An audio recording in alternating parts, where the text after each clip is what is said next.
Good evening, everybody. I think we are going to start. So welcome to this meeting of the Corporate Policy Development Committee. My name is Councillor George Courtauld, and I'm the chairman of this committee. We will now go through a few items of housekeeping. We're not expecting a fire alarm this evening, but should one sound, please can members use the exit to the rear of the chamber and assemble in the car park. Please can you make sure that your phones and devices are switched to silent. If members wish to speak during our debates this evening, please can you indicate by raising your hand, and I will come to you at the appropriate time.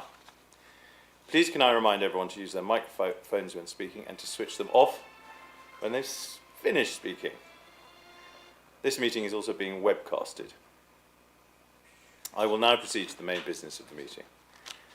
Agenda item number 1, apologies for absence. We have received apologies from the following members: Councillor Sindhu Rajiv, Councillor Ethan Williams, Councillor James Bond, and Councillor Mark Alt.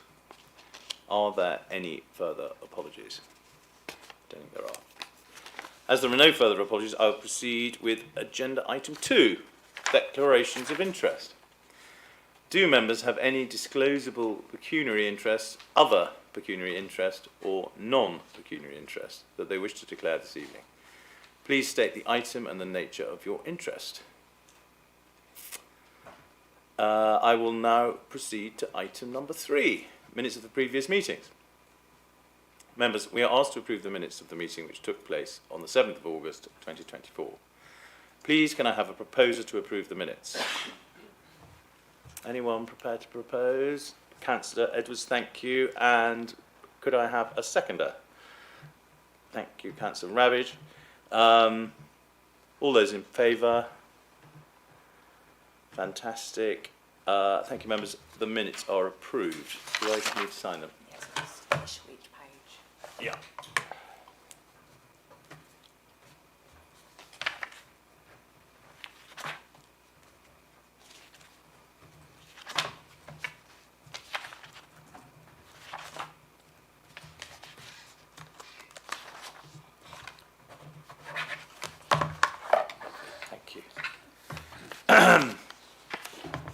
I will now proceed with agenda item number 4, public question time.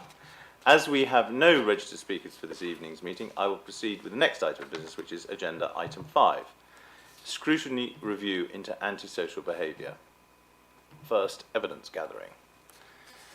Agenda item number 5. Members, this meeting marks the first evidence gathering session of the committee in respect of its scrutiny review into antisocial behaviour, ASB. To support the committee with its findings, I am pleased to advise members that Tracy Parry, Community Services Manager, is in attendance this evening. Welcome, Tracy. Tracy will shortly speak to members about the work of the Community Safety Partnership in relation to ASB, after which point members will be invited to ask their questions of Tracy. Tracy, before you begin, could you kindly provide a brief summary of your role for members first? Thank you.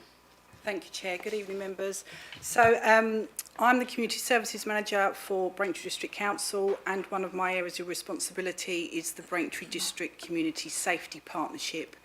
Community Safety Partnerships are a statutory partnership, so they are present across all local authority areas across England. And the local authority, Braintree District Council, are one of the statutory partners, along with Essex Police, Essex Fire Service, National Probation Service and Health. But one part of my role is to coordinate the partnership that runs in the district. Thank you, Tracy. Would you start with your report? Okay, so I'm here this evening to obviously talk from the partnership point of view rather than the local authority perspective in relation to how we deal in the partnership role around antisocial behaviour. So the operational arm of our community safety partnership is our community safety hub. It meets on a twice weekly basis, and it has probably about 30 different partners in attendance. Those range from the statutory partners that I've just mentioned to a number of the housing associations who've got properties in the district, social care, family solutions, mental health, and a number of community and voluntary sector groups. Part of that meeting is to actually discuss individual cases, and some of these are around antisocial behaviour, but they can be around other topics in relation to vulnerability, domestic abuse, and other such topics. So with antisocial behaviour, obviously the council can deal with antisocial behaviour, Essex Police can, and the housing associations, particularly if the tenant that is causing the antisocial behaviour is one of a housing association. So what happens at the hub is cases are put forward because I think if I go back to when I first started doing community safety, we used to have a specific antisocial behaviour group, and it was very much, if there was an antisocial behaviour case, it was ASB. Whereas now there are potentially other issues associated and maybe the reason that antisocial behaviour is causing. So anybody can put a case forward. So the cases are put forward in an agenda before the meeting so that partners can check their systems to see if they're actually working with that individual. We'll then have a multi-agency discussion and we'll come up with solutions. So it may be that there is antisocial behaviour taking place, but it may be, I mean, we've had cases where it's relating to, they've got children in the property that have got special educational needs, and that noise and that behaviour is not necessarily ASB, it's more around the children, and as I say, it might be domestic abuse. But what we try and do is try and make sure that we can come up with a solution potentially so that people don't necessarily lose their tenancy. So it's about providing as a partnership wraparound support so that people don't lose their tenancies. Unfortunately, sometimes they do. And I think in another session, you're going to be hearing from our street scene enforcement team about the various different powers that we have as a local authority. But from a housing association point of view, they all have processes and policies in place as to how they deal with antisocial behaviour. So they can use things like tenancy cautions, they can use ABC, so acceptable behaviour contracts, or they can use community protection warnings. So that's how we try and deal with it as a partnership. Sometimes it's really successful, sometimes it isn't.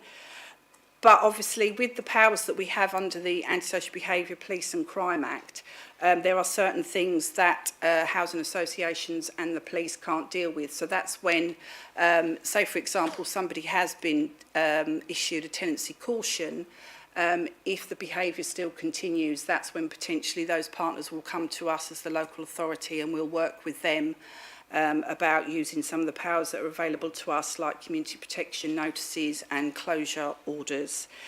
So that's the role of the CSP. It is really successful. It's been in place since 2018 and it is going from strength to strength.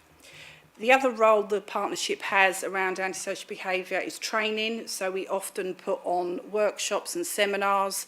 As you'll appreciate, not just in local authorities, but we've noticed in housing associations lately quite a high turnover of staff.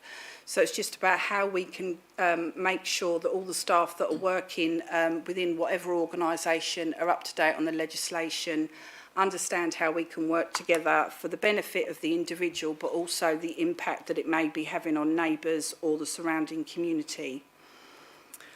One of our other roles is ASB case reviews. You may have heard them referred to as community triggers.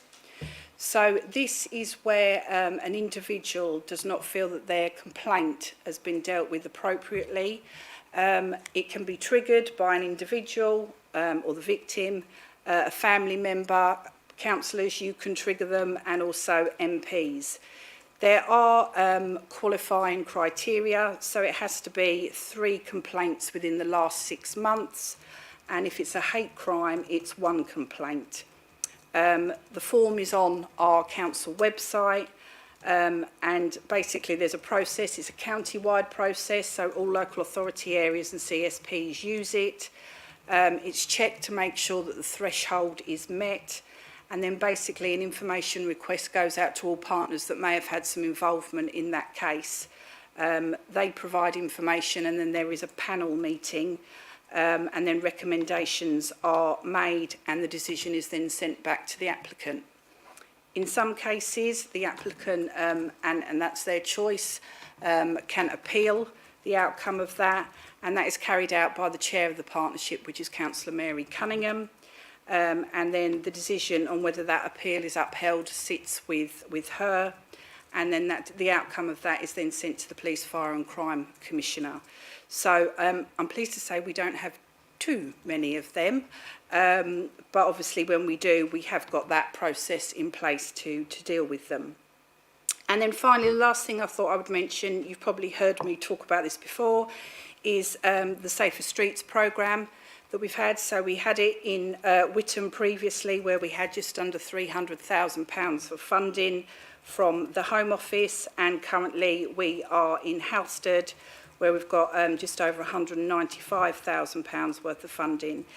Now that funding is for neighbourhood crime, antisocial behaviour and violence against women and girls, so a mixture of crimes.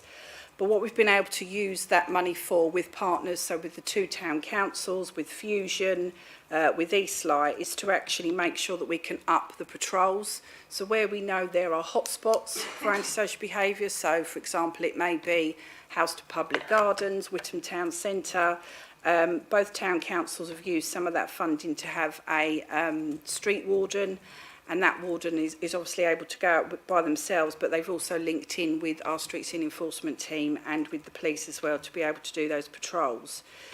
So they're the sorts of things that the CSP has been doing, and that is really the role that we play for antisocial behaviour. Happy to take it. I feel like I've said antisocial behaviour about 50 times. I do apologise. Thank you, Chair. Thank you, Tracy. Members, before I open the floor to questions, please can I draw your attention to the terms of reference for the security review into ASB. A copy of the terms of reference was recirculated to members of the committee earlier this week. Please can I also remind you that your questions to Tracy should relate to the content of the information you've been provided with this evening only, and not to individual cases.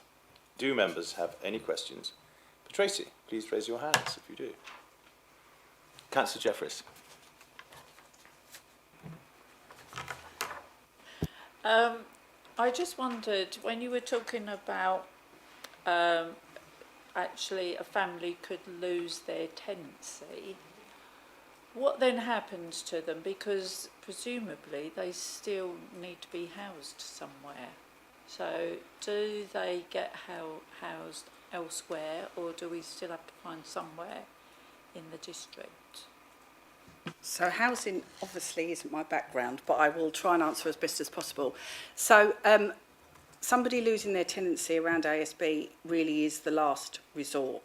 And, you know, what we hope is a lot of people, when we get a report or anybody gets a report of ASB, normally when a letter goes out, whether that's from BDC, whether it's from the police or whether it's from the Housing Association, most of the time that normally gives people a bit of a jolt, to be honest. But there are stages, so it's not a, you know, as soon as we know that there's an issue with a family that is going to happen to them, there is a lot of support put in place. But if that behaviour doesn't change, then yes, housing associations can seek possession. That takes an awful long time as well. But what we have to weigh up is the impact that that family or individual is having on the surrounding community and the neighbourhood. So and obviously if somebody is served with a notice to seek possession, the referral will then go into our housing team anyway, and they will pick it up. And then what happens to them then will depend, yeah. So it's not ideal, and I'm pleased to say it doesn't happen very often. And as I say, there are a number of steps and quite a long time before we get to that point. Councillor Edwards. Thank you very much, and thank you very much for that very informative presentation. Two questions.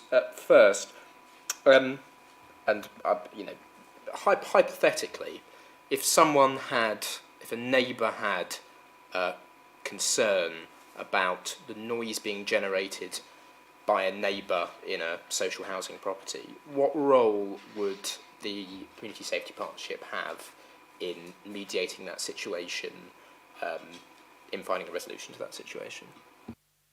So if the person causing the behaviour is a housing association tenant, the complainant needs to first complain to the housing association. As I said, they've all got their own policies and procedures in place to how they deal with those tenants. It's then up to that housing association whether they bring that case to the Community Safety Partnership Hub to be able to then find out if there's any other organisations working with them that may help them deal with it. So not every single case of ASB comes to the hub because we need to meet more than every other week. So, you know, the housing associations have a legal obligation to deal with the behaviour of their tenants. So, you know, if they can deal with it themselves, then they will. But if they feel that there's a need for sort of a partnership discussion or some partnership involvement, then they'll bring it to the hub. Brilliant, thank you very much. And separately, on the new public space protection order, it's just gone in Braintree Town Centre. Yep. Very good news if you ask me. I just wanted to know how that's going to aid your work on the Community Safety Partnership. What benefits might that bring to your work? So the PSPO is something that only local authorities can bring into place. But from a partnership point of view, obviously we've been working with Essex Police. So Essex Police will also be able to issue the fixed penalty notices if anybody is breaching the prohibitions within that PSPO. But what we're also doing is we're doing days and nights of action. So we've already done a day of action in Braintree Town Centre, but we're planning some nights of action. A lot of the feedback that we've had as partners is that a lot of the behaviour is still continuing after office hours. So we're looking at doing some nights of action between 6 and 9 p.m. and getting a whole range of community safety partners in the town centre, including the SOS bus. I'm sure you're probably aware of the SOS bus that Open Road have. So that we'll have drug and alcohol workers out with us, we'll have the mental health team out with us. So even though the actual PSPO is a local authority led, the actual sort of interventions and education and ongoing work will be with all with the partners that want to join us.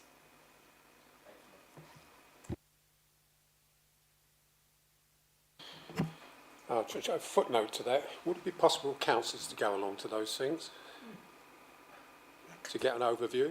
Yes, if I think back to one of our nights of action in Witham for Safer Streets, Councillor Charlie Dervish was out with us, and I know that both Councillor Dervish and Councillor Cunningham have been out with the police in Braintree Town Centre, so you're more than welcome. Right. We just need to know what time and when. Yeah. Yeah. Can you feed that Yeah, information? of course I can. Couple of questions, Chair.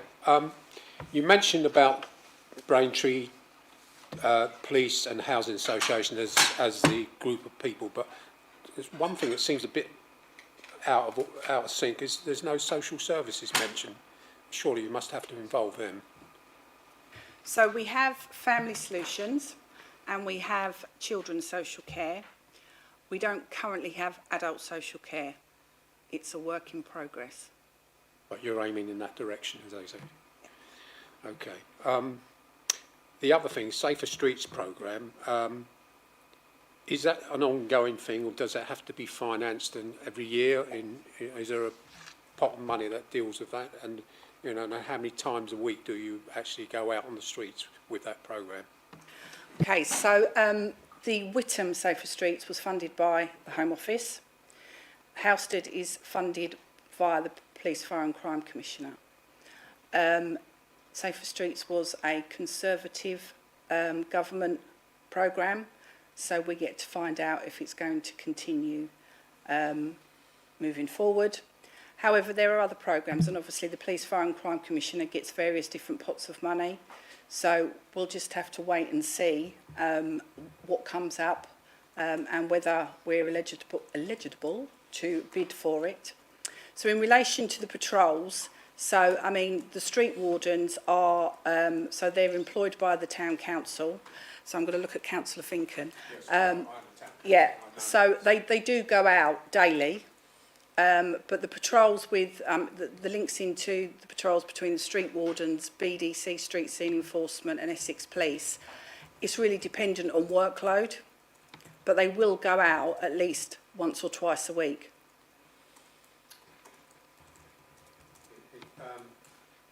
But at the moment, there's an element of not sure whether you're going to have the funding there going forward. Okay. So, yeah. But how beneficial do you find that actual? I think it's really beneficial. I mean, the Community Safety Partnership, we get an annual pot of money anyway, but it's £17,000 for the whole of the district.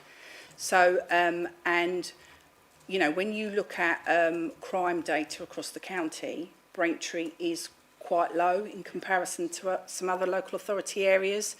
So I think the fact that we've managed to draw in sort of £400,000–500,000 in the last 2 years has been fantastic, and I think it's been really, really beneficial.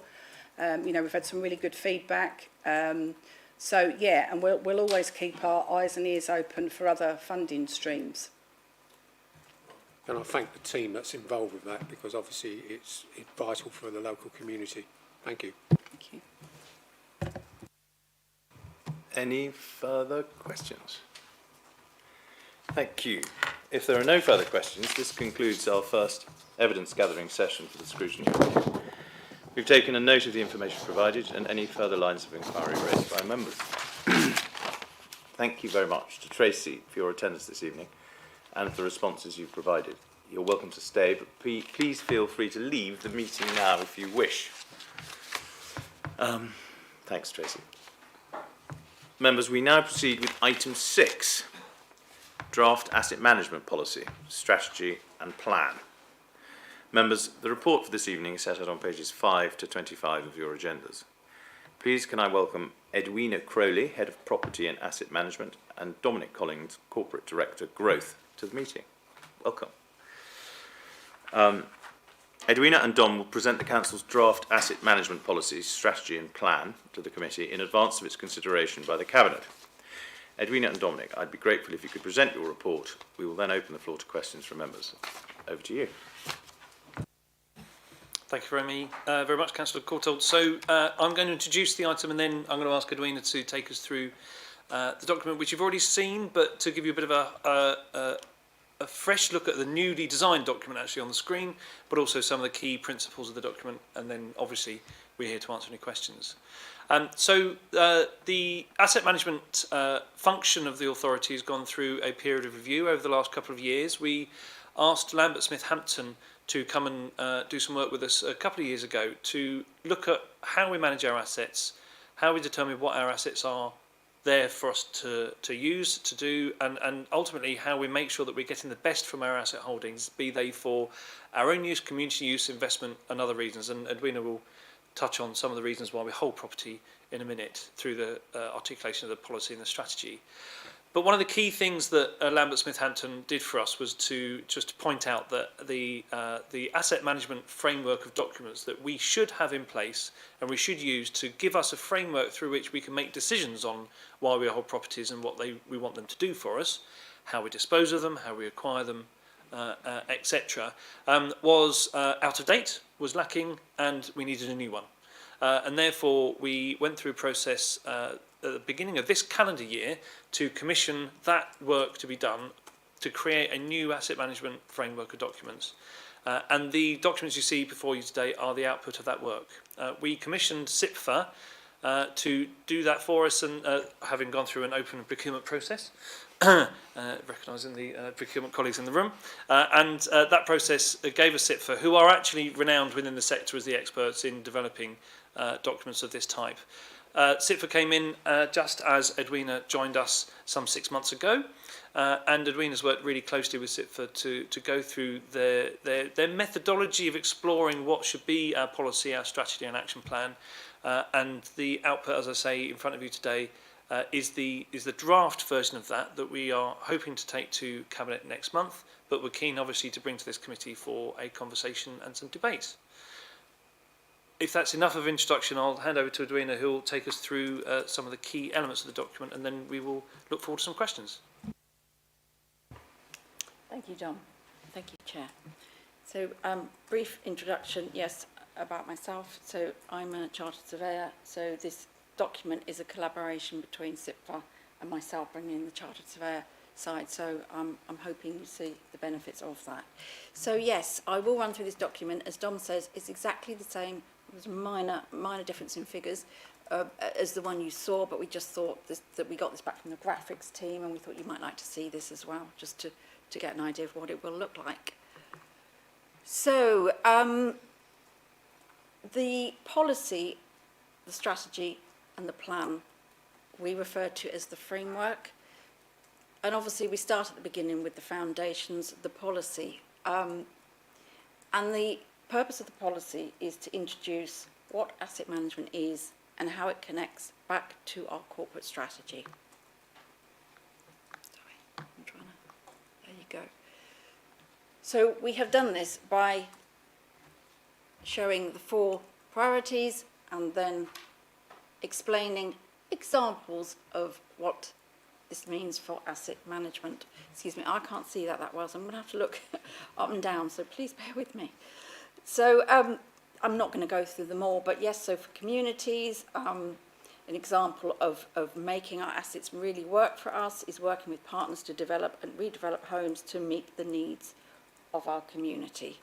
It includes the provision of temporary accommodation, and we've just briefly said, you know, it's a sector-wide cost pressure, so we're actually working on a project in that respect.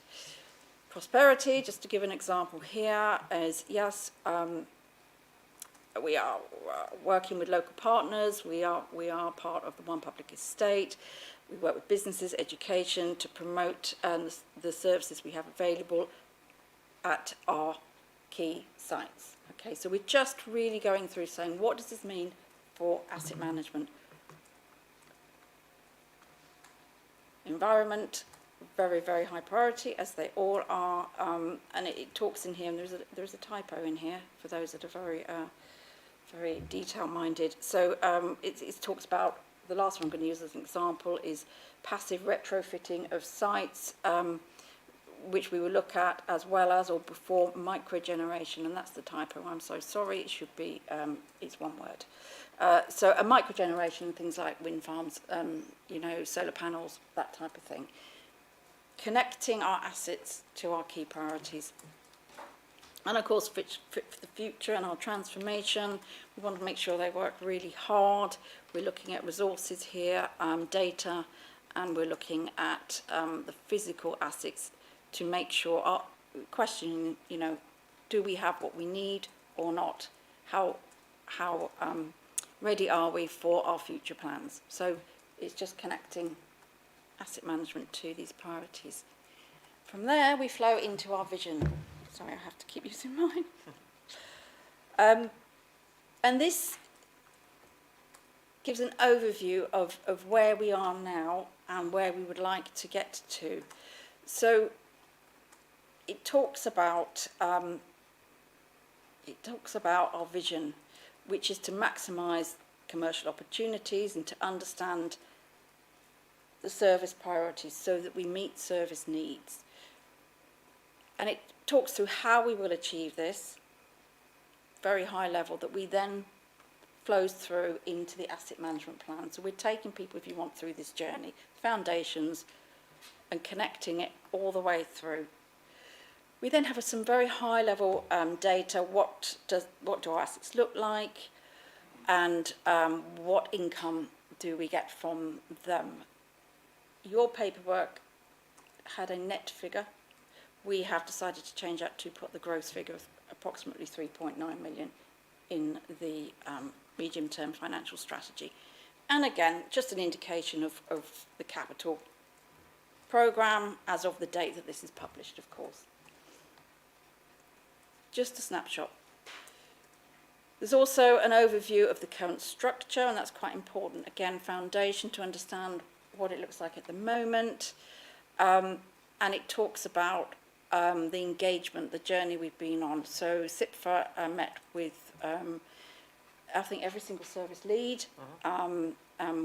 Myself, we've been through a very extensive consultation with our services, with the corporate management team, the portfolio holders, and this is again about the journey of how we are focusing on this. So what we've done in the asset strategy, we have a number of key areas which are centred around, so sorry, Do you want me to do that? Yeah, You can do that. sorry, That's I'm fine. doing it. That's all right. My glasses were better, I could see it more, but I Fine. can't. Okay.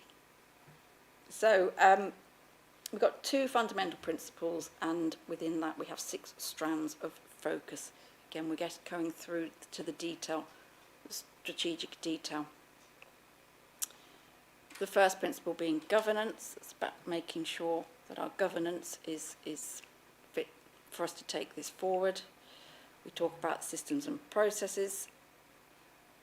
This is the start of policies and documents. There will be more that you will see coming through in the asset management plan. We talk about asset management ourselves as a service, as a key role in supporting the council. We talk about the asset reviews. Again, it's the start, the focus on the different categories of assets that will be taking place. There's an awful lot going on in here, isn't there? We'll be focusing on building obsolescence. That's back to that fit for the future. What we have now, it's not just about condition, it's about use. All of these strands are really important for us to focus on. And readiness for the future. Again, taking this information, working with the transformation team and making sure that we only retain assets that really, really add value to what we want. We put a little bit in about definitions just because people do get confused, estate management, asset management, property management, so it's more just a guide, a high-level guide of the different strands. So that's the first part, and then the second part is still in a Word doc, and it is the asset management plan. So if we could ask, it's you to click. There you go. Back to you. Doing a grand job. I can see that even less. So do apologies. So the asset management plan is a medium-term document. The policy and the vision was a 4-year document. Oh, that's good.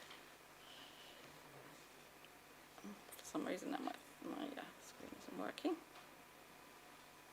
So this now hones in on our priorities for the 18 months, 2 years. There are 7 key priorities. Again, we keep connecting them back, you'll see in brackets, to our corporate strategy.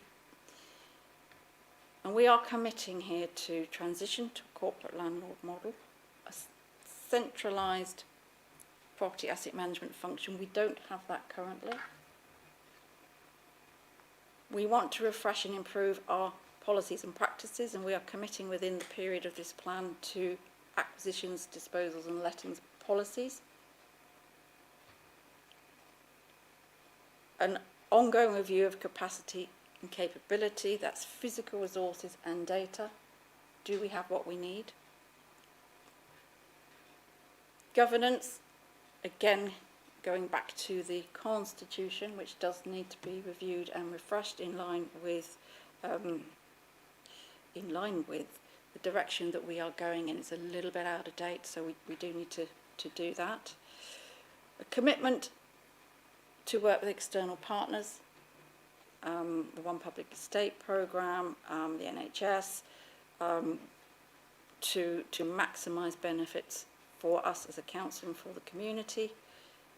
Strategic procurement, to make sure that we are maximising the value of our contracts, working with procurement and wider partners to do that, to come up with a programme of contracts. And then we home into asset management tasks. That's the more granular detail of what myself and my team will be focusing on. Again, still slightly high level, because this detail forms part of the business plan, which again is more detailed, which then forms part of the performance monitoring. So as you can see, I'm trying to take you through that journey, how we are trying to connect delivery right back through, or if you want to start with the corporate strategy, right back through to the delivery. So again, I'm not going to necessarily read these in any detail, but I think we could open it up for questions now. Would you be happy for that, Chair? Thank you. Of course, thank you. Members, do you have any questions? Hi, Councillor Edwards, go for it. Thank you, Chair, and thank you very much, Edwina, for that presentation. It was very interesting, and welcome to Range District Council as well. I have a few questions, apologies. Page 10 of the report, it says that the gaps in the market, where the council identifies gaps in the market, will step in and provide services. And obviously, I can see the value of doing that in cases like the Plaza, which is obviously brilliant. But I just wanted to get a sense for how far that goes and who determines that there is a gap in the market to be filled by the council.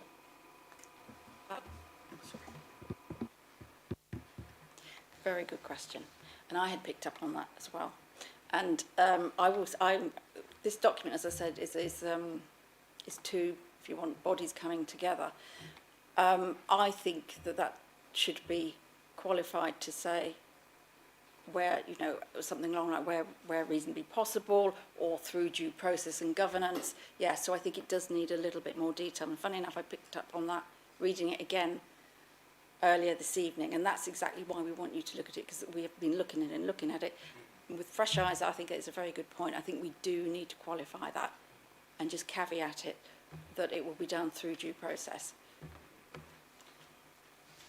Fantastic, thank you. And if we could add that as a suggestion, that would be brilliant.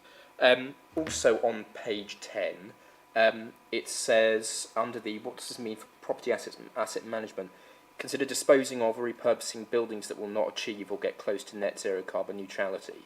Does that mean that the council would dump a potentially profitable asset because it doesn't align with our net zero targets? No, it just means that it's a really high priority that we incorporate the energy as part of the decision-making process. And more of that detail would be in the disposal policy. So here, for this document, it's just pointing out it's a really important commitment. It's that we factor that into that decision-making process. Okay, thank you. And just to your knowledge, do you know if the council has dumped a profitable asset because of our net zero targets today? I've only been here 6 months, but Okay. I'm not aware of it. But everyone else is shaking their heads. Okay. Yes. If it's helpful, so I think it might need to put, thank you. If it's helpful, no. That's a very, very clear answer. Thank you very much. Page 14. This is it's just an ignorant question from me more than anything. What is amenity land? Amenity land. It's common land, not necessarily public open space. Okay. So what? Just a field or So something? it could be a field. Yeah. Okay. Okay. Cool. Thank you very much. Page 15. The Causeway House refresh. This is just more of an interest than anything else. Do we know how that's proceeding? What stage we're at with that? Thank you. I'll answer that one if that's okay, Edwina. So currently we have a project manager who's working very hard with colleagues in procurement to draw up all the documentation that's required for the tender. We did lose our project manager, so we've had a small amount of delay on the project. We have gone out for some market testing, and we've had a very, very positive response that we are actually managing. So there's a good, healthy market out there of people who are interested in providing these services to us, and we're looking to get tender documentation out in the next few weeks. Once that happens, it's quite a big contract, so there's quite a long procurement process that you need to go through to make sure you're meeting all your procurement requirements there. So that would mean that we'd be looking to award contract in early part of next year. And then what we're also doing at the moment is working with, well, you know, everybody who's in here is a user of the building, but there are some people who use the building in different ways than others. So, for example, working with our reception teams, with our elections teams, to work out how we can best project plan for when bits of the building need to be closed, bits of the building need to be open, when you guys need to be able to access, when reception needs to access. You know, we have got ECC elections coming up in May, and people need to be able to deliver their postal votes, and so lots of complications there, but we're working on that part on our side concurrently, because that's all information that we'll need to give to the contractors when they come in, because clearly they will not be aware of any of that. So lots of work underway at the moment. Thank you. And actually, just again, I just thought this. I appreciate this is a slight sidetrack, but just on the retrofit, what is the sort of core aim of the project? Obviously, I know this document talks about kind of shifting work patterns and how can make the building, you know, more friendly to that. So, as I say, what is the core aim of the retrofit? So I would not class it a retrofit. It's really more of a refresh and a refurb. We are not doing anything structural to the building. At the moment, we have moved, like almost all other, or many organisations, to a hybrid model of working. And effectively, this building was not designed for hybrid working. So I have officers who are not able to access meeting spaces with the right sort of tech, with screens to call people in, on all of these sorts of niggles and things that need to happen. So the majority of the work is addressing that. The building itself hasn't actually had any kind of refresh or refurb since, I think, the early 2000s. I think 14 years or something like that. I've been reliably informed that the last time the place really got a proper lick of paint even, so there's some work that needs to happen there. But what we will also be doing will be consolidating to pretty much a single floor. This space will remain, but the officer functioning will consolidate onto almost a single floor. We have some logistical requirements that mean there's a little bit of overspill, but I won't get into too much detail on that. That will free up space that we're working with Edwina's team around commercial potential there, but we have been, to be honest, working on that for years now. There's a limited market there, but also working with our partners. There is a One Public Estate project which is running across the country. We're looking at how the whole of the entirety of the public sector use their assets. Other organisations, partner organisations, are considering how they're using their assets at the moment as well. So it's some real opportunities, we think, at the moment to use up some of the freed space. So there's one objective is around that freed up space. One objective is around making sure that this space is fit for the ways that we work in 2024 and into the future. Working together on one floor gives us much more feeling of one team, less siloed working because people are kind of close together, co-located. We have more collaboration space in the new layout. So there's a number of different objectives there, and I think that covers the majority of them. Thank you very much. I appreciate all that detail, and apologies for slightly sidetracking the discussion. Just to turn back to the document, page 18, I know you spoke about it in your presentation, but the corporate landlord model, how does that differ from what we are doing now? Are other local authorities running with this model? Is that more I presume it is more efficient than what we're doing now? Yes, so the corporate landlord model is a public sector term for what I in Brix would call centralised model. It's the same thing. So we currently have a constitution, a whole framework where you come through heads of service and they're responsible for their portfolios. Some other councils would have a centralised approach where all of the asset, property, land function is with one portfolio holder and the services of clients. Okay, and it is a more efficient model. It's just we have to transition to get there. As you can imagine, there's a lot of change. It's the constitution, it's the framework of budgets, or at least the communication, even if you don't move the budgets. So that's the model, and yes, it is a model that most councils are adopting. Fantastic. Thank you very much. Just on page 21, there was a couple of references to the service reporting back on, can't find it scanning it now, but reporting back on certain key deliverables. Do you know how often that will be? Those reviews will take place. Those reports will take place.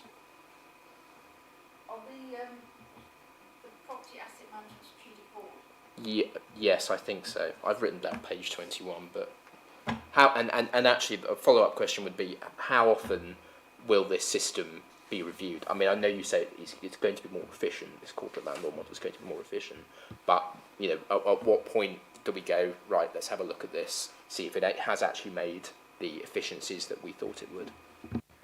So the service reviews is an ongoing process because asset management never ends through the strategic board. That's where we get into the detail, and there's various different tools we can use to look at the performance of the portfolio for them. The corporate landlord model, whether that, your question is whether it is a better model, whether it would work. I suppose there are going to be several measurements of that, and of course one of them will be financial.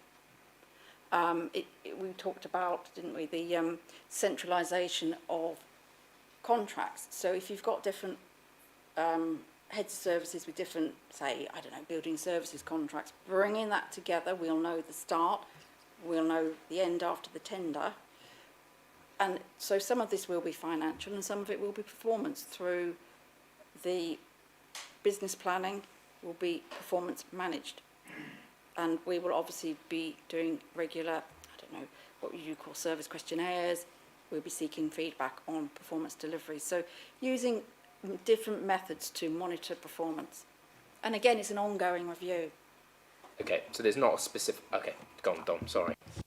No, not at all. Just to support that. So I think one of the important things that we've, Edwina and the team are already doing, in a sense, working to this framework already, in the improvement journey, is looking through our whole portfolio of assets and classifying them and being very clear against what classification we are owning a property and what do we deliver against. So if it's a community property, we'll have different types of things that we want that property to do, and therefore different reporting on that. If it's an investment property, we want to make money and we want to make sure that we're making that efficiently, and we'll be able to make decisions on whether we keep that or do different things with that asset as per that. So the reporting that we're developing will look at the classifications of the properties, the job that we've decided it needs to be doing for us, and then with using this policy and strategy, but also some of the policies that Edwina mentioned we'll be having. So creating a disposals policy, for example, we'll use that disposals policy to say, right, if this property investment, for example, reaches a certain yield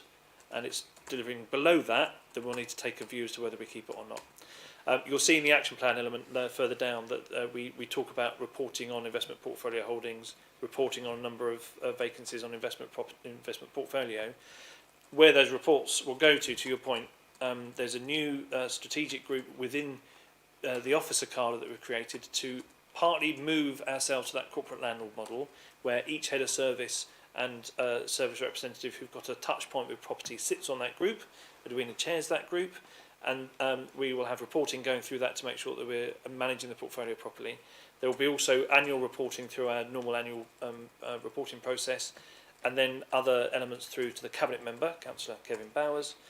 And then as we want to take actions against properties, we'll bring those through in business cases, as you'd expect and anticipate, and that will either go through cabinet, or if it's at a certain level, delegated to Edwina or myself as per the Constitution. What's going to be really exciting is that we're doing that reporting. I'll admit we have not been doing that consistent amount of reporting on our whole portfolio, but with the corporate landlord model, by bringing that in a consistent basis under one roof, not everybody needs to report to Edwina or me and the team. They can sit under other directors and other heads of service, but the reporting will come into a central place so we can take central decision making in partnership with the services. Thank you very much. And just, sorry, on the review point again, at the point at which this is adopted, is there then a point in the future where an audit will be conducted or a review that will happen? You know, is this after a year? Is it 2 years? Are you aware of when that might be at this time? So in terms of reporting against the delivery of this strategy, we'll be doing that. So the action plan is related for 18 months. So we've decided to do that so that we can make sure we can get some headway on some of the things we need to catch up on, and then we can get those acting.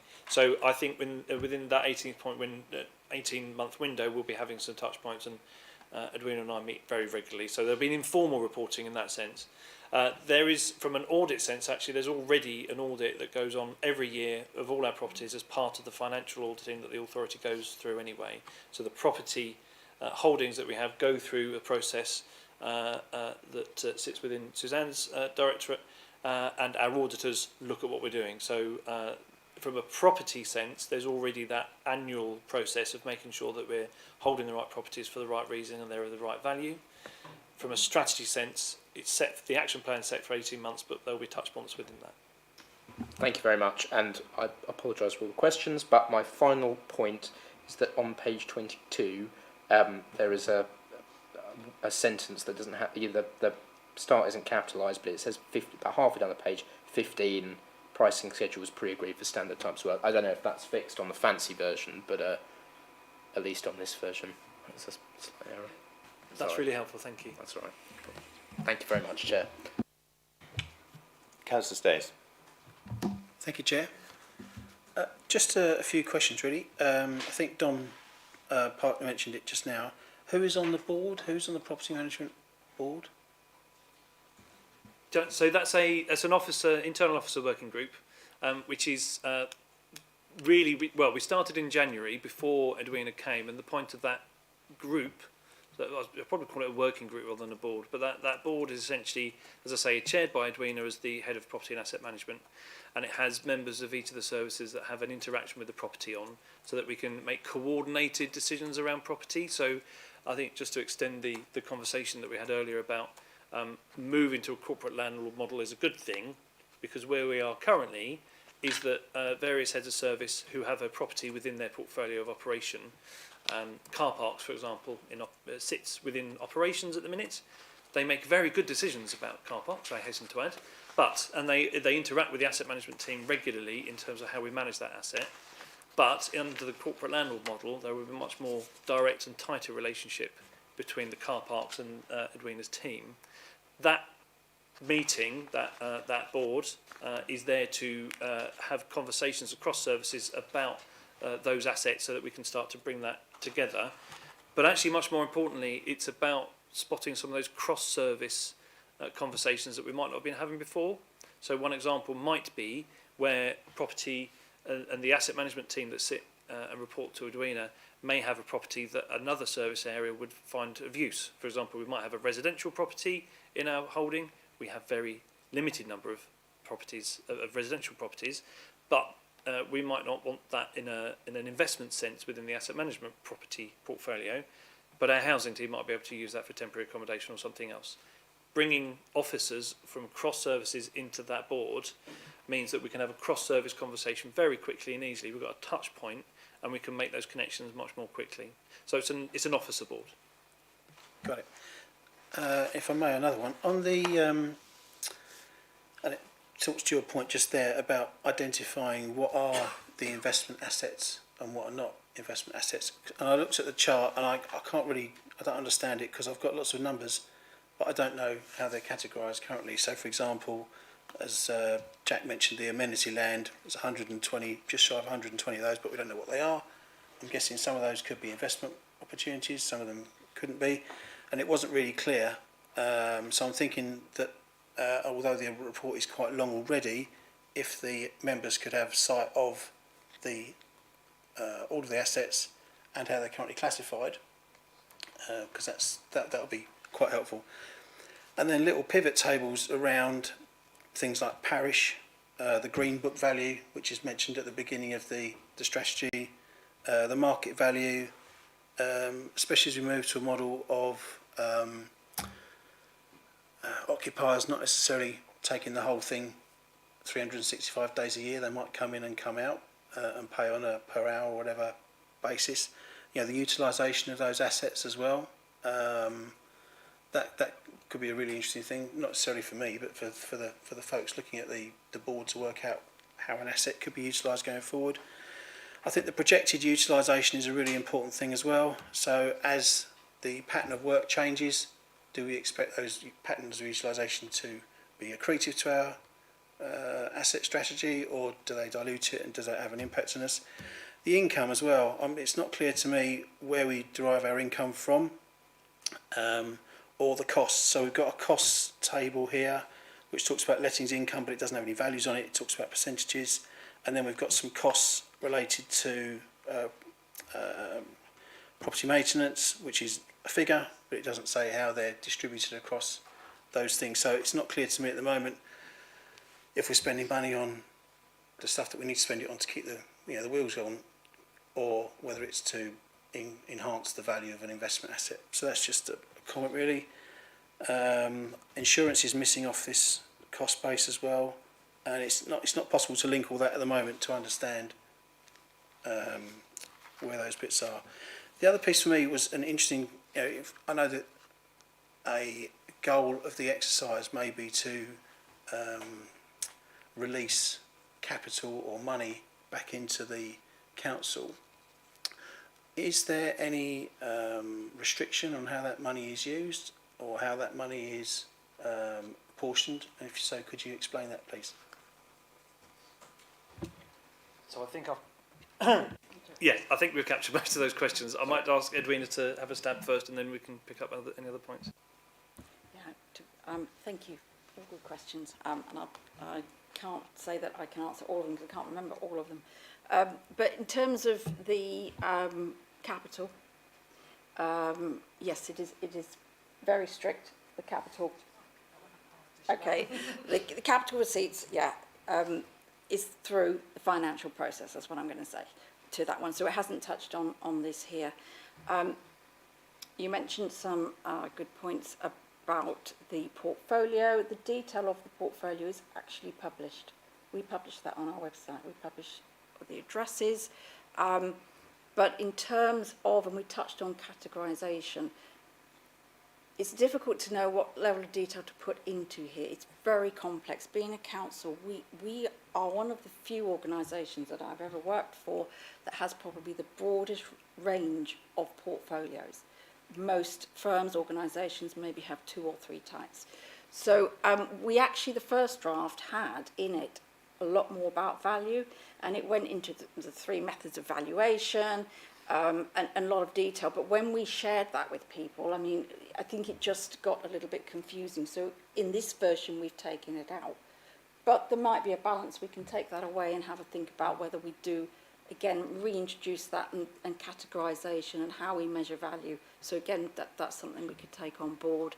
The Green Book process, as you probably know, is the government's method of assessing feasibility assessments, and it takes more than just financials into account. So it's a broader review. So that's why we have touched on here. And of course, you've got Her Majesty's Treasury guidance as well, which is all about decision making. It's a very, very big topic, and you raised some good points. It's difficult to know whether we've got the level quite right, and we'll certainly take that away and some of that detail away and have a think about it. Thank you.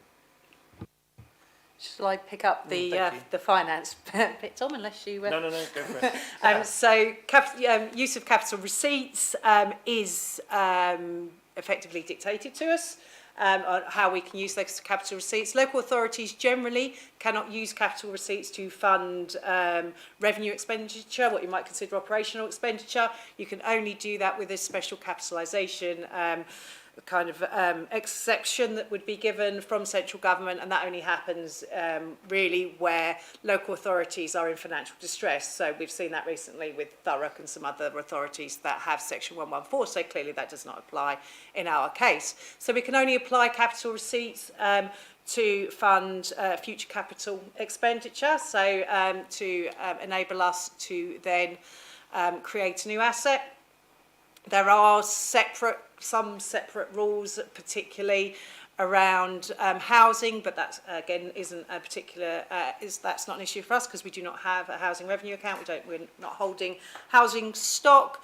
And I guess the only other element that I would mention is there has been some tightening of the rules by what was DLUC is now MHCLG again about how we use, was not so much how we use capital receipts from investment assets, but if we get a capital receipt from an investment asset, so we sell an investment asset, get that capital receipt, if we then use that capital receipt to purchase or to build a new investment asset, that actually precludes us from accessing loan funding from PWLB, the Public Works and Loan Body, for 2 years.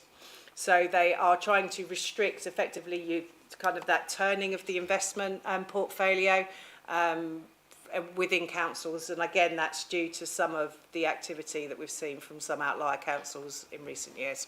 So question on that is, why are we holding investment assets if they can't really be used to fund our Well, they could be used. They could the fund the revenue that we receive from them, the rental that we can and absolutely is used. It provides a large chunk of income that comes into the council each year and effectively supports the delivery of services within the district. We are restricted now in making investments in property that's outside of our district. Previously there was a lot of activity like that we are now restricted to only doing that within districts. But you can use the rental income, you can't use the capital receipt. Jack had a lot. Can I have a few? Another question around, can this process be used to acquire iconic assets for the benefit of the district as a whole? Nothing in these documents goes to that level of detail, but you will see we're having an acquisitions policy, and that will go through a similar process to this, so that you will have the opportunity to have a look at that, and that will answer more that level of detail. This is more a high level of a directional document, but it does cover off in here the detail that is required to support this. So you will see that it will come through. The only other... Sorry, if it's helpful, I was just going to add, I suppose the point about iconic assets also is in relation to our corporate strategy. So one of the key things you would have seen in this document, and Edwina exemplified, is how we've tied each of the elements to the corporate strategy. So if there's a property that does a job for us as per our corporate strategy, that would be considered, of course, but every single investment that we do, and this will be writ large across the acquisitions and disposal strategies, is does the business case stack up? And I think it's what you judge that business case against, which will start to look at things. But I don't think we've acquired much for a long time. So actually, the balance of why we would acquire things and how we do that is absolutely what that policy will end up looking through.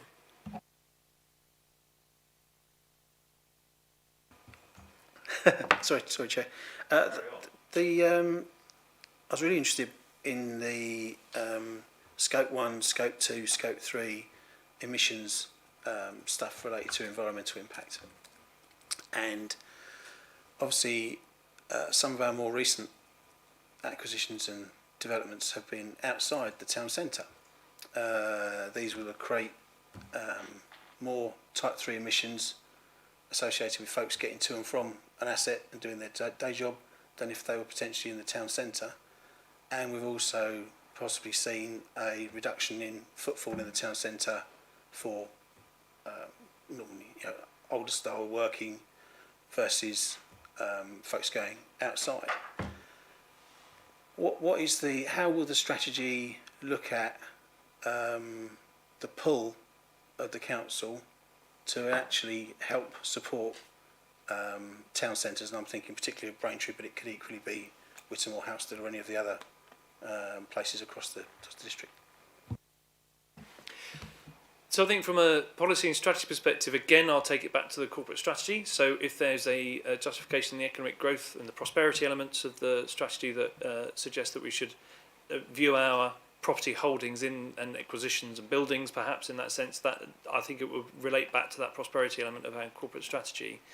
I think there's an interesting point about what work is done in what place. So I think tradition.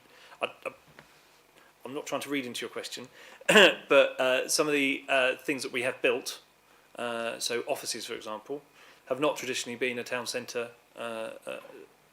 asset. So that, town centres are primarily about retail. Arguably, the way that offices have and the use of offices has changed since COVID has markedly changed the market, and actually you will see a lot of property funds divesting out of offices, and town centres that have got a huge amount of offices have really been struggling since COVID. So actually, in a sense, you could argue that we've responded to the market in building something like the Plaza, for example, at Horizon 120, where actually that flexible space is used much more and is more attractive to businesses, and they're not using town centre. But that's one type of asset class. I mean, I would make the point, for example, with Digigo and Horizon 120 that we have got with the Plaza and Horizon 120, we've got the Digigo electric bus service or on-demand service that is mostly electric. I think there's some other non-electric vehicles there now, but certainly when that started, that was an electric vehicle. So we've been trying to do our bit there in supporting the climate change agenda.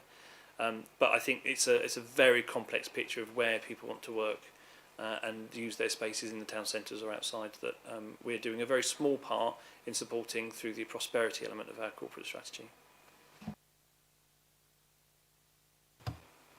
Councillor Jeffries, did you put your hand up ages ago? Dominic, I think you almost answered my question some time ago when you were talking about the more corporate approach. It's a bit off the wall really, but I was just a bit worried that some of our assets might be used as polling stations.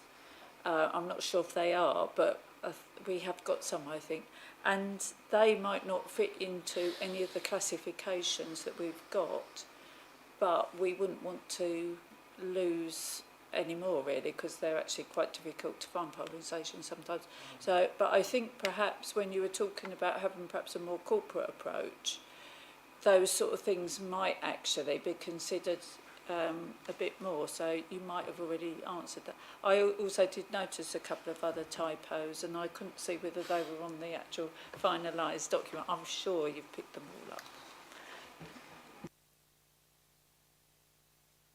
all up. So I won't presume I've answered your question already, so I'll try and answer it a bit more. But so in terms of decision making around assets, that is exactly what the strategy board that I mentioned earlier is there to do, is to make sure that a service does not try and make a decision or an approach to a property without it having a full corporate response. And therefore there are colleagues from our legal and governance team who sit on that group and will be able to, who are linked in with the elections team, who will be able to make sure that they kind of consider that absolutely. The discrete element about polling stations I might ask Suzanne to respond to. Thank you. Yes, I think it's important that we are judging everything in the whole of all our activities that we undertake as an organisation. Although, for polling stations, by far and away, the majority of polling stations are not our assets. And actually, our returning officer does have certain powers that he is able to exercise for the provision of polling stations, should he need to. But we haven't had to do so far. So, Councillor Ramage. Quite honestly, most of the questions I was going to ask, Mr. Council Edward used them all up, so I'm looking for other. There are a couple of things. When it comes to the framework, which obviously we're trying to put together here, is that for a set period of time, or when will it be reviewed? That's my first question. It's a 4-year period, and I'm fairly new at the council, but there must be a regular, is it annual review of policies that we do just to make sure it is current. There will be, as I say, a standard time frame, but it is a 4-year period. So if something needs tweaking on an annual basis, say, you will do that at that appropriate time, yeah? Okay. Other things that have come up, I mean, you mentioned about procurement earlier on, and obviously that's a big cost to the council. Is that a complete overhaul as far as that side of things is concerned, or are you just sort of trying to make it more beneficial to us as a council? Because obviously you're dealing with organisations outside the council, and sometimes they go bust and things like this. You know, I just wondered what sort of review are you doing on procurement? Yes, so what we're doing, we're looking at all the needs, all the contracts we might need as a service. So I've started a document on that from the professional advisory right through to the delivery of fabric maintenance engineering. We're looking at how much does the council spend already, where is that spend, and with the procurement team, we are coming up with a hierarchy of review, so we're focused on the biggest spends, if you like, and we're developing a programme. It is really, really important to have that structured approach so that we have not just the best value for money, but it's an efficient process. We can get the services we need when we want them. And part of that scrutiny is looking at the due diligence of the firms through the procurement process. So we are working really closely with James's team to develop that to benefit the council. One other thing that I kind of noticed was a reference to it is working with other authorities.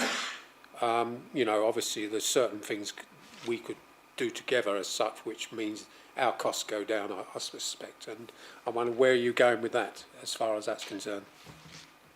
Would you like to answer what we're doing on that sort of arrangement, or shall I? We are meeting, as you know. Sorry, we've got procurement with us in the room, so I don't want to sort of put words into their mouth. But very much, we are working with procurement to look for opportunities across more council-wide, the other Essex councils, so that, for instance, if we can work together, I'm going to use again a minor works contract, are there opportunities for us to pool our funds to go out for bigger contracts? An example of that is the cleaning contract, which we're looking at now. So that's working with 2 other councils to pool our resources together, to go out to tender, to get the maximum value. So that's probably a very good example of what we're doing, isn't it? And your team are helping us do that across Essex, aren't they? Hopefully that works. Hi. So the Essex Procurement Partnership collection of 5 local authorities, but we work beyond those organisations. We have a common forward plan of procurements that we've built up across all of those authorities, so we have a really good understanding of what's being spent, when, the detail around that spend. So instead of just being reactive and saying, oh, you know, this is coming up in the next few months and we'll go and buy that again, actually we look at it and say, is there a different way of doing this? Can we collaborate together, cleaning being an example of that, and use the collective economies of scale of all the different authorities to deliver additional value really to those authorities in there. So yeah, that's very much about what we're doing as part of that partnership, really, is that collective understanding of spend and looking at where there are opportunities, let's say, to deliver benefits. The reason I asked that, because we did go down that road some years back with ICT, i.e. with Colchester, and that didn't work out. And for whatever reasons, I don't know now, I can't remember. But so presumably you will review these on an annual basis as well, yeah? Thank you. If I might, yeah, sure. so if I can add, so I think from a procurement perspective, we'll enter into contracts with break clauses and kind of other kind of mechanisms. So if we're co-contracting with other people, we'll add that in as a matter of course. I think there's probably a more strategic layer of engagement with other authorities that we're starting to explore through our Fit for the Future programme, which is in a shared services model. So if you look at North Essex, for example, perhaps you've got 8 districts, cities, each have a procurement team, but more importantly for this conversation, each has an asset management team, each has a portfolio of assets. And is there a way of actually getting some more efficient working across those? We're all doing the same job with our portfolio of assets, so do we all need a separate asset management team to do that?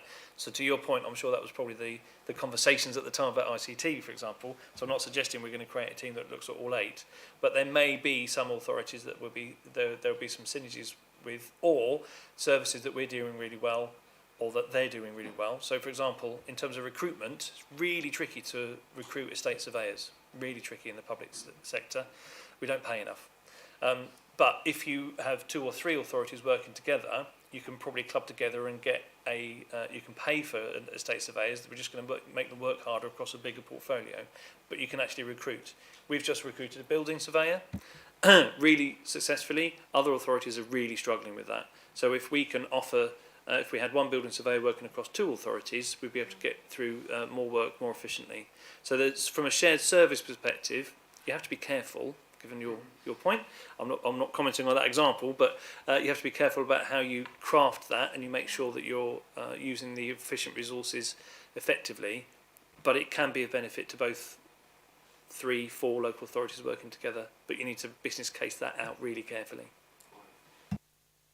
One other question. I noticed on, where is it, page 14, where you've got the assets chart, if you like, how business startup units are quite a big factor in all those assets as such. And I mean, do you envisage that we're going to be putting a lot more of these in, do you think? Because it obviously returns good.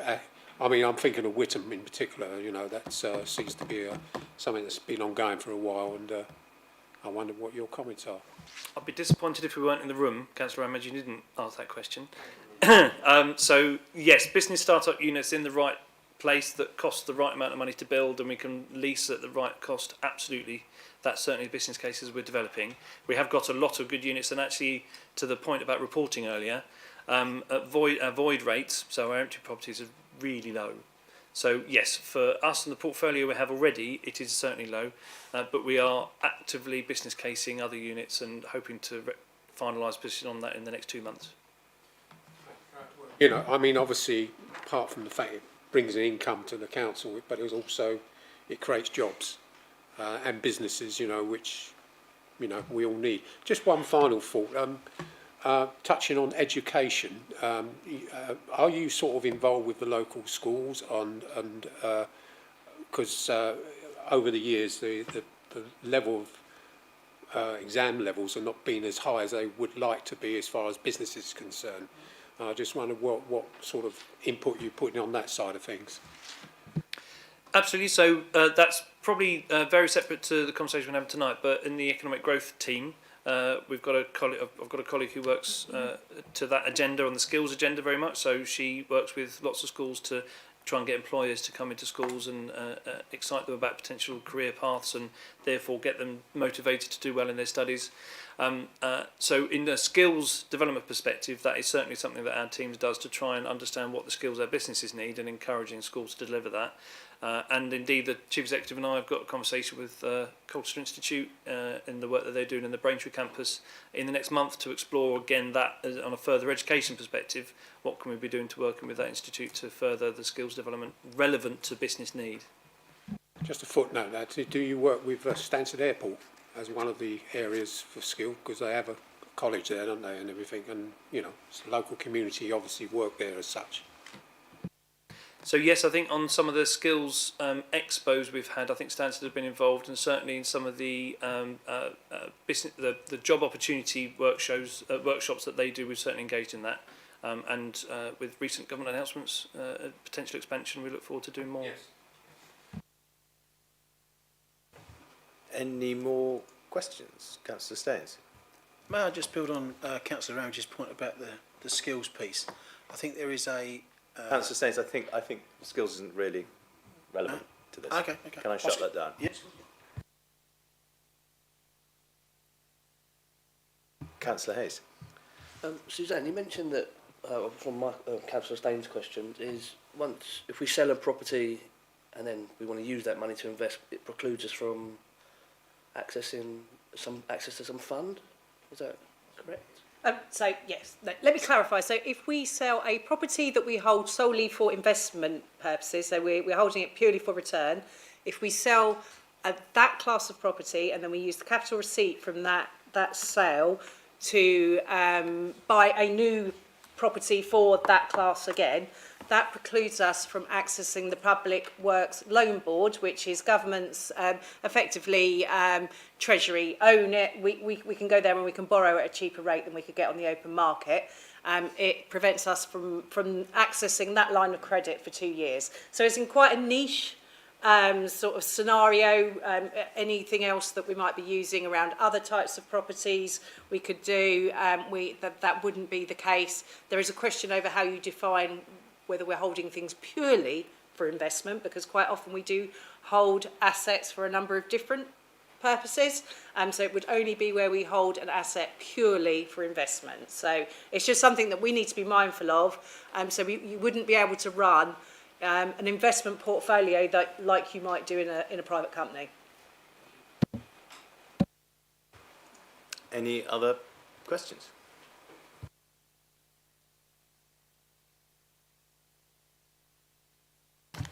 If there are no further questions, we've been asked to consider the draft policy framework and to make any comments or recommendations prior to the approval of the report at Cabinet. Are there any recommendations that members wish to make? I'm literally going to go round in a loop. Councillor Edwards, are there any recommendations you wish to make?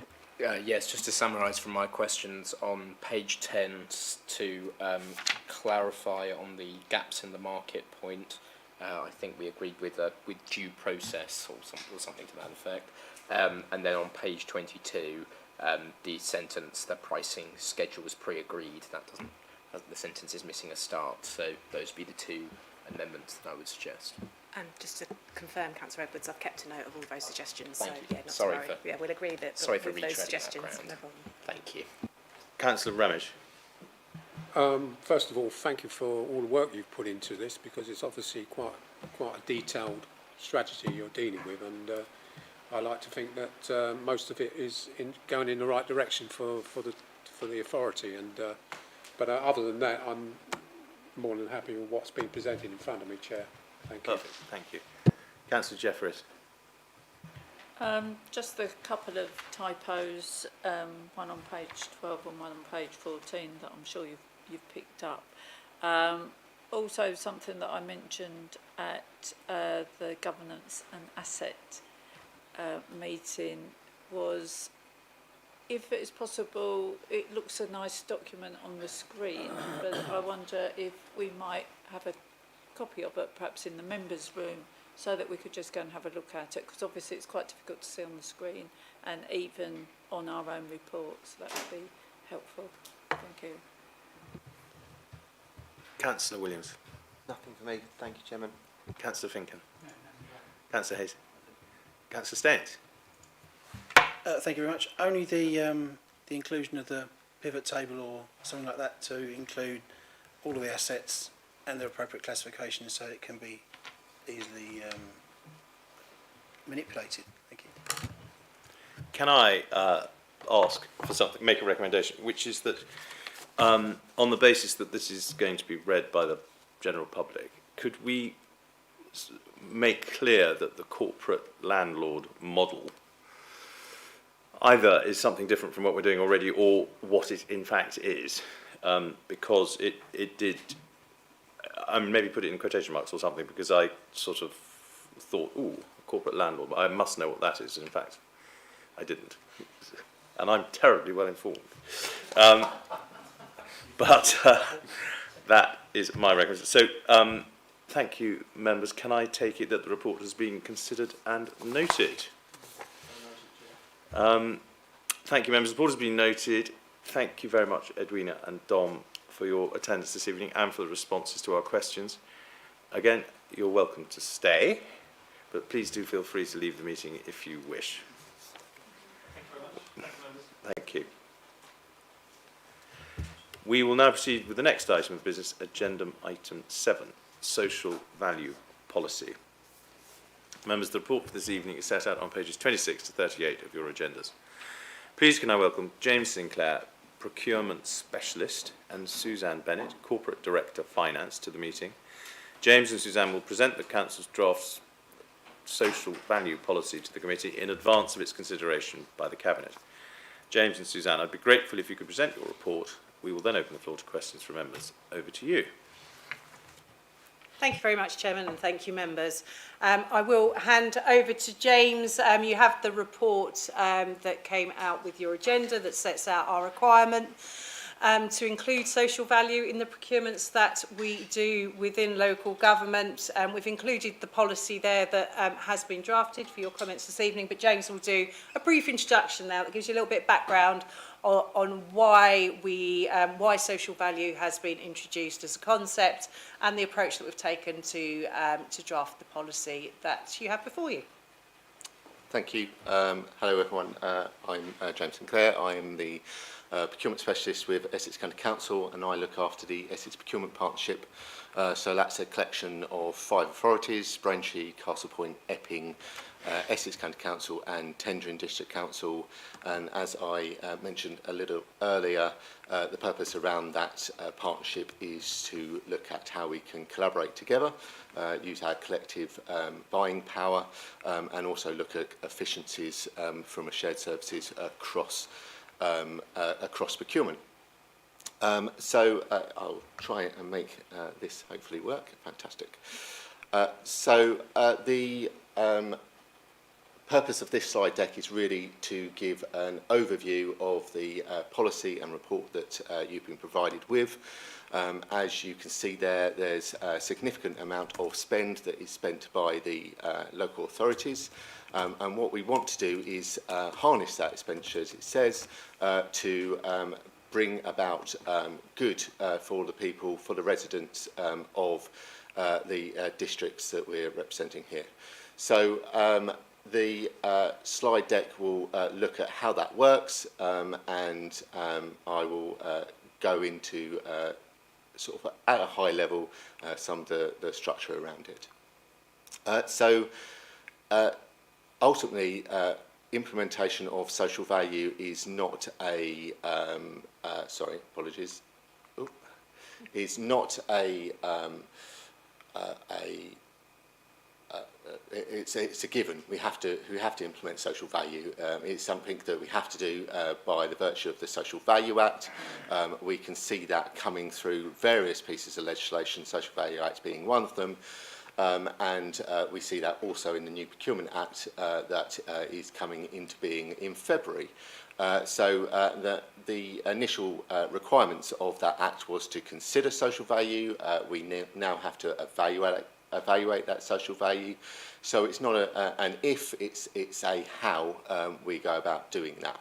And as it states there, we need to consider the wider well-being beyond financial costs of the contract, and looking at how we can improve the economic and social well-being in the district. This helps Braintree residents in a number of ways. We can use our collective contracting activity to look at how we can reduce waste, how we can support the corporate priorities of Braintree District Council around carbon reduction, around creating job opportunities for local residents, looking at things such as offering apprenticeships and training and skills through the contracts that we hold as Braintree District Council. So our approach to this has been to work collectively with our partners across EPP, and we have aligned a number of priorities that directly link back to each individual authority's priorities set out within their organisations. So those are set out there, and as I say, these link back to Braintree's priorities too. We have decided to take, after consideration of a number of different approaches to social value, the National Themes and Outcome Measures method. That's a structured method. It brings a number of benefits really to us. So it's consistent, it's standardised, all very important for organisations bidding for contracts that Braintree District Council are procuring. It is uniform, so that we can ensure that when we are feeding back to bidders, they are absolutely clear why we have come to the conclusions that we have as part of that tender evaluation process. It's transparent and accountable, which are all required under the Procurement Act and under the current procurement regulations too. And we can quantify the impact so that we can feed back to members and to officers what the impact is of that social value to the residents of Braintree. That's kind of really the structure and the clear, consistent approach to social value, why we have chosen the national themes and outcome measures. It is adopted by well over 100 authorities across the UK, and that number is growing consistently as better procurement practices are embedded across local authorities, and also as we prepare for the national procurement strategy, which is thought to include much more detail around how we consider social value. Braintree is looking to embed this for any contract opportunities over 100,000, so that's 100,000 for the lifetime of the contract, and where it's proportionate to do so within the contracts. So in terms of how this works, there are two elements essentially that we put together. There's a value that is expressed in monetary terms, again to ensure that consistency and standardisation of our approach so that we can feed back clearly to suppliers and it's less subjective. And there's a supporting statement, which is how we our confidence that they will actually be able to deliver that social value within our area to our residents. And those combine to give you the overall value score there. We are, in terms of delivering this to across the local authority, there are learning materials through the Essex County Council Social Value Catalogue, and also as part of that there's a marketplace, which essentially is almost like a sort of speed dating, if you like, where we have the organisations that require support, perhaps they might require some, would like to promote apprenticeships for school leavers, or they may want to deliver some kind of social good through volunteering, and we match those with organisations who are bidding for work. So there's a marketplace that enables that. We will also, obviously, in delivering this, educate procurement and commissioning officers and particularly contract managers to ensure we are tracking that social value and we are reporting that back effectively. I've mentioned, as I say, over £100,000, and we are looking at a weighting of a maximum of 20%. So one of the key points that have asked about this is, you know, are we sure, are we confident that it doesn't add cost to the bottom line of the contract? Now, all the research that we've done, that includes a report that was done by Essex County Council 2 years ago when they implemented this, includes some research that has been done by Bedfordshire Council, and also research by Social Value Portal, and even organisations such as chartered surveyors, building on the presentation we just had. That shows that there's no noticeable impact on the bottom line for contracts that include social value, and in fact that cost is cost neutral and likely to have longer term benefits to the organisations and the people in which we serve. So one of the drivers, though, for that is clearly that we have weighted scoring, so we are still expecting suppliers in a competitive environment to drive price down because we have a high weighted score against the cost of the contract, and the percentage against social value is captured as part of the wider evaluation there. I think I've mentioned about the social value elements, so I shall move on to the next slide, hopefully. So what terms are we proposing to use? I won't go through this in detail. You have it as part of your policy and report. But if I just pick one example, so an outcome may be for Braintree District residents to have to ensure employment, to reduce skills gaps, and to remove barriers to employment. And one of the measures that we would put into the procurement exercise and enable bidders to bid against, could be offering of apprenticeships and training opportunities resulting in a recognised qualification, or providing careers advice to local school leavers, so that we are helping to draw those links between local employers and our residents. Again, one of the points that is picked up around this, does this have a negative effect on small to medium enterprises? Again, the research shows that it does not, and that in fact small to medium enterprises, because they are embedded as part of our community and generally have greater links within that community, are usually better able to deliver social value within the district within which we are contracting. So they have an advantage there, if you like, by the fact that they are embedded as part of our community here. As I say, I won't go through each of these priorities. I'll just bring us on to the next step. So we have been talking at length with the different members of the Essex Procurement Partnership around this, and have been sharing this across those organisations.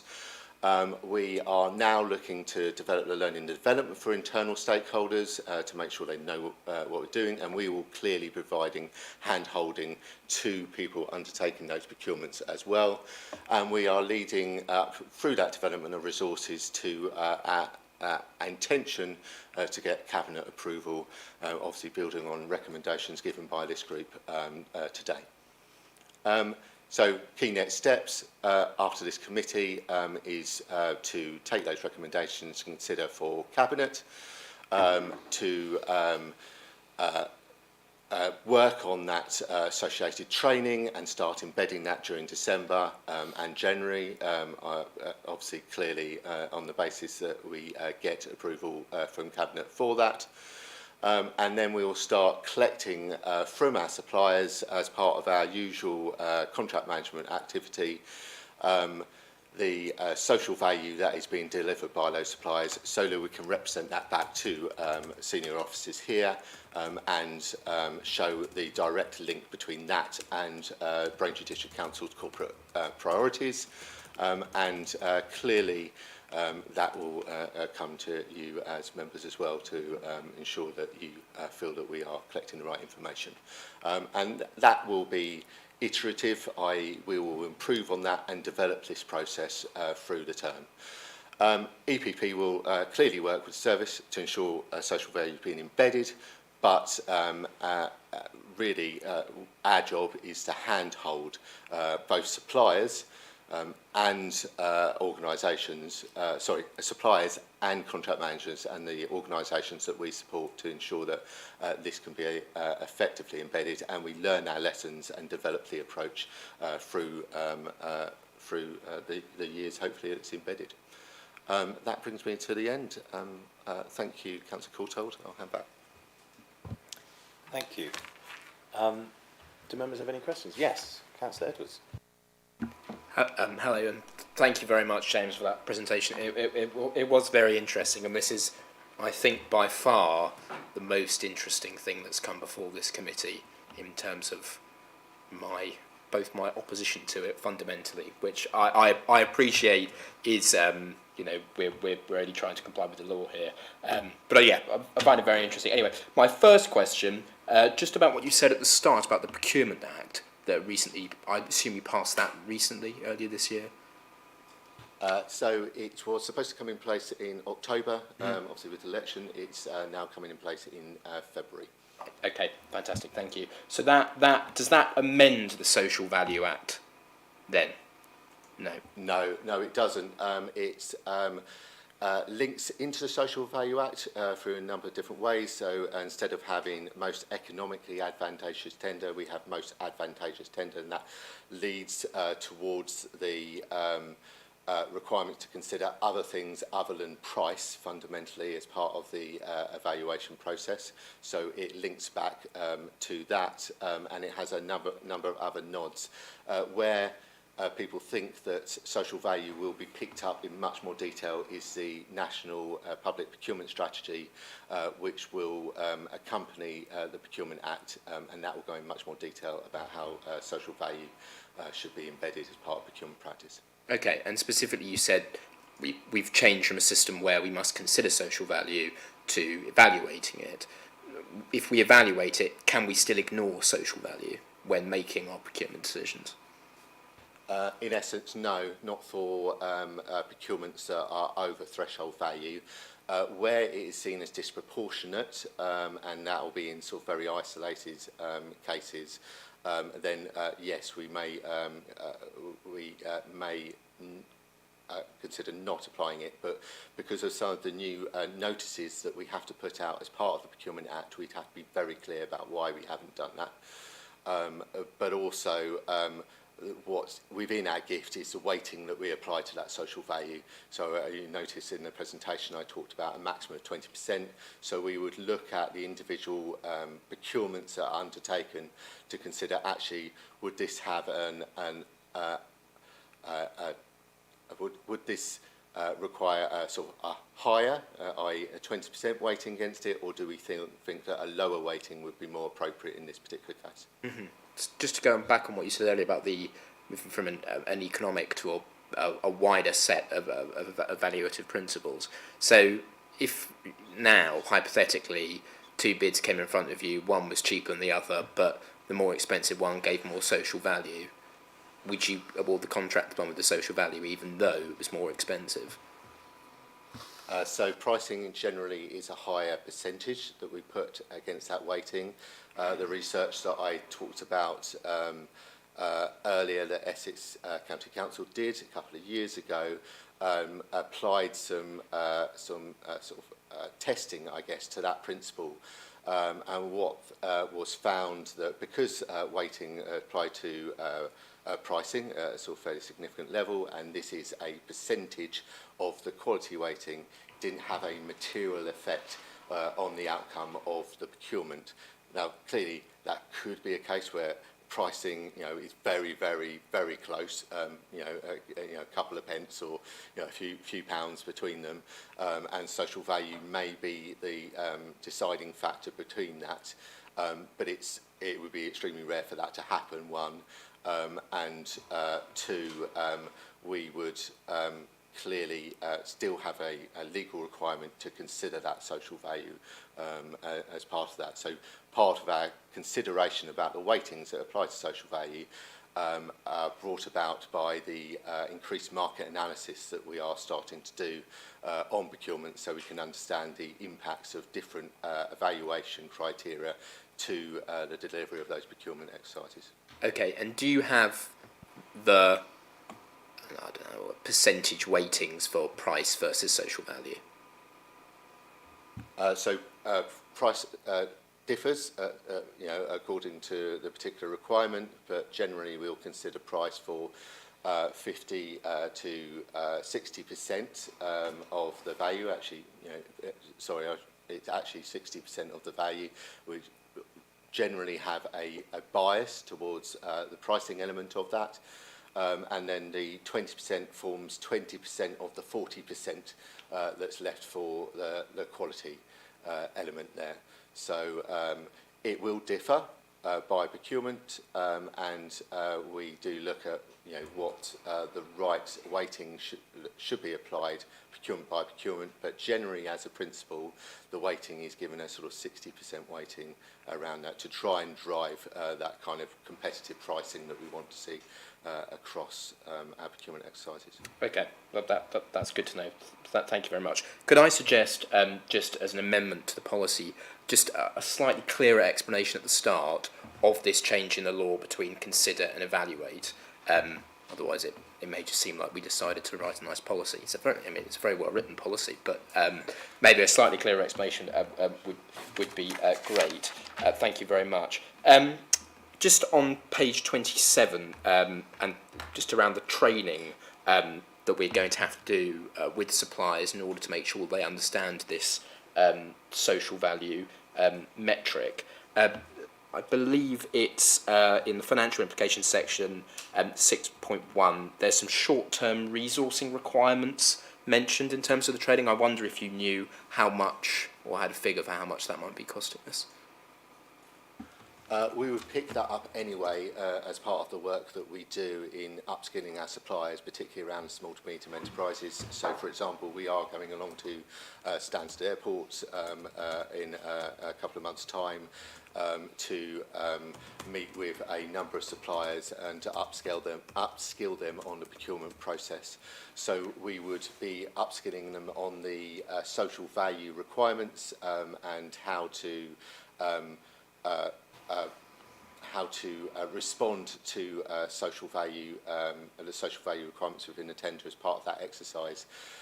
So although there are kind of resource commitments clearly around that, they're contained within the existing team, and we would do that as part of our general upskilling of suppliers, because one of the key things that we feel we want to ensure is that our local businesses, but businesses in general, are in a position to be able to bid not just for our work but for broader work that's available through the public sector.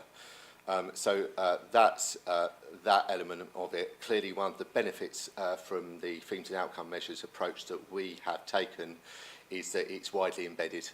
Organisations, suppliers are using that already, and you know, you'd be fairly hard pressed to find suppliers who didn't have a knowledge, who were bidding for public sector work, who didn't have a knowledge around that TOMS approach to social value.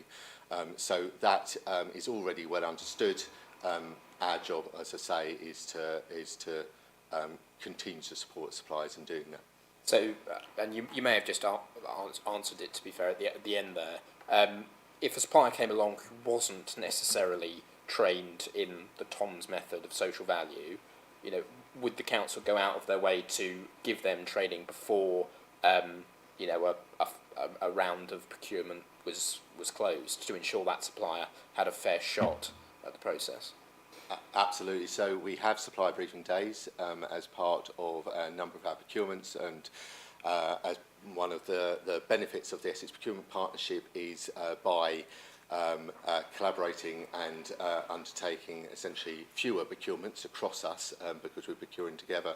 It enables us to have more time to be able to do that value-added work with our suppliers instead of just reacting all the time. So yes, as part of the procurement exercises, we will have a supplier briefing activity, and of course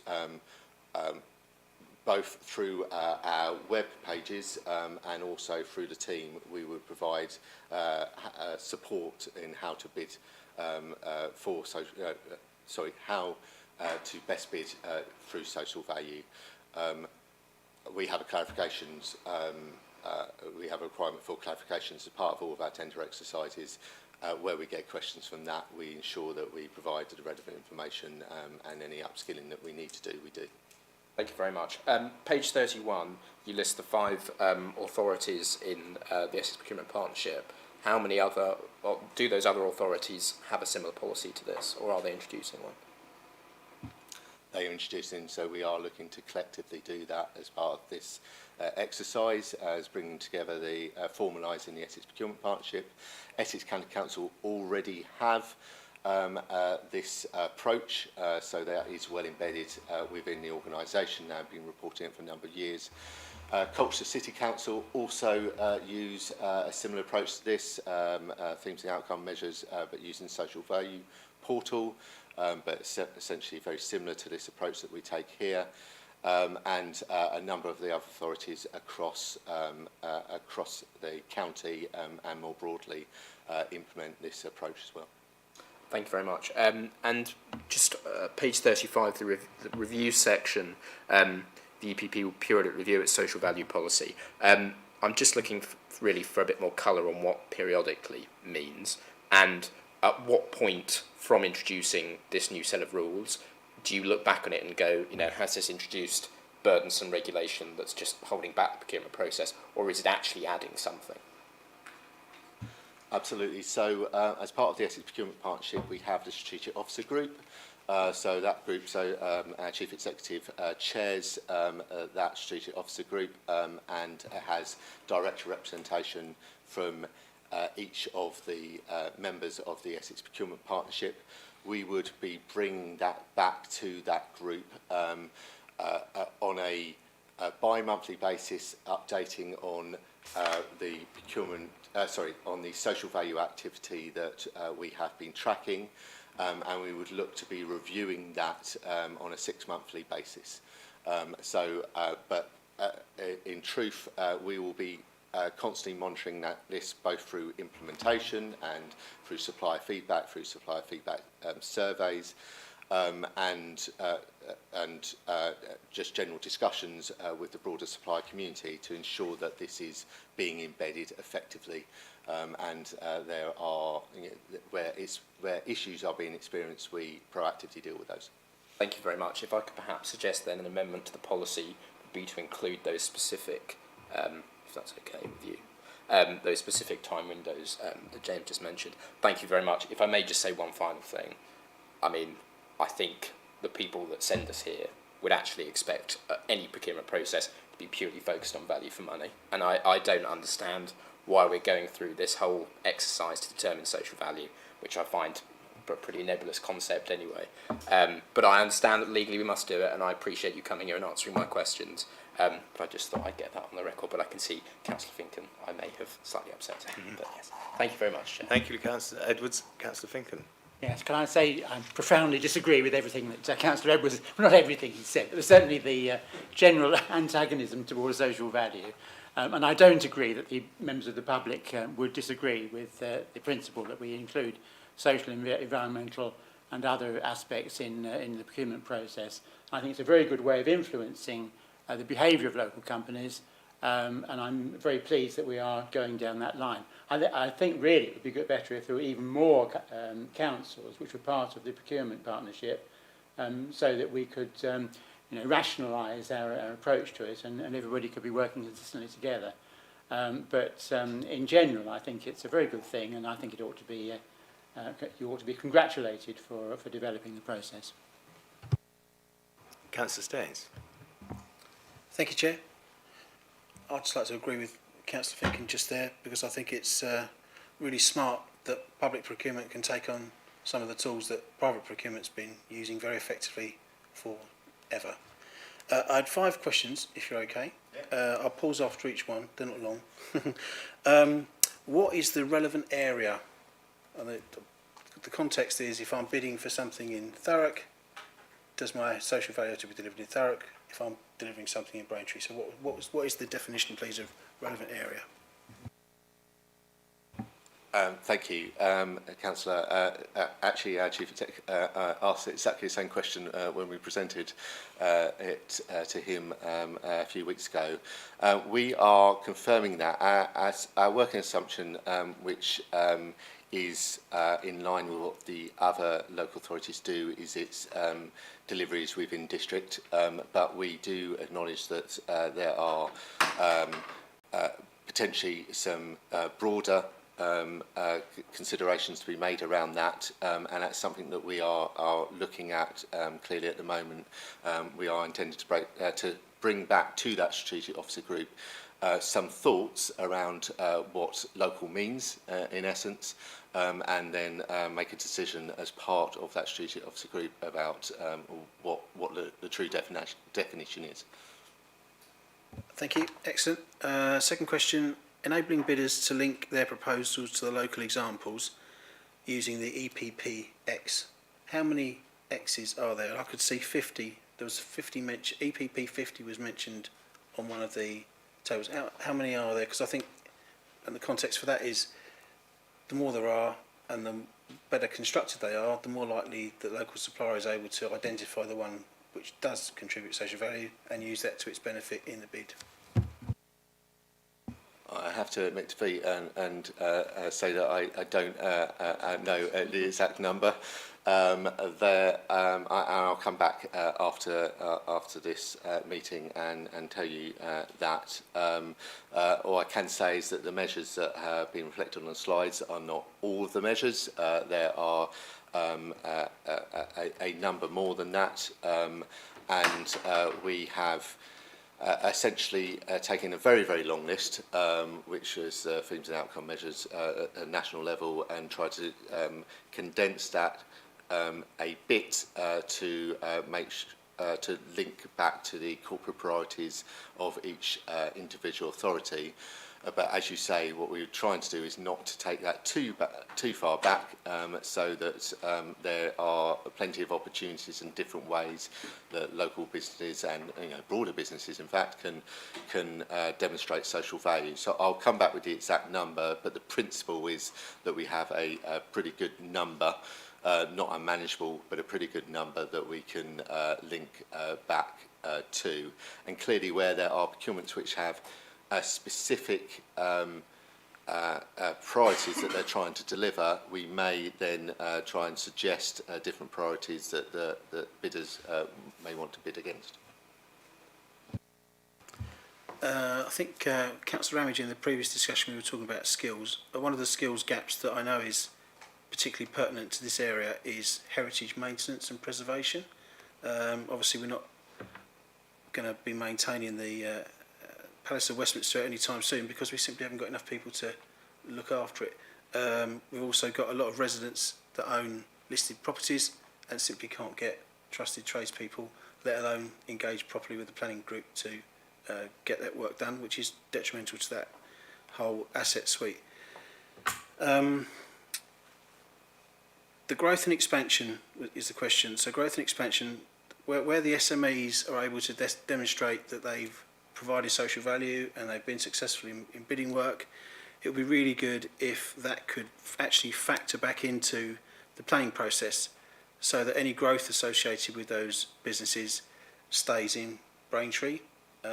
So thoughts about that will be very welcome. We don't want to be in a situation where a business has been super duper successful, really grown, and then says, Braintree's too small for us, we want to go somewhere else. So that was a question on that one. Have you got any thoughts about linking it back to any other elements of engagement with the council?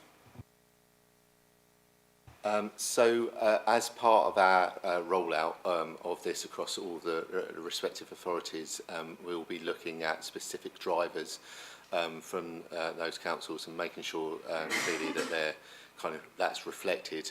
In terms of your specific point around planning process, I would need to link back to my planning colleagues around that.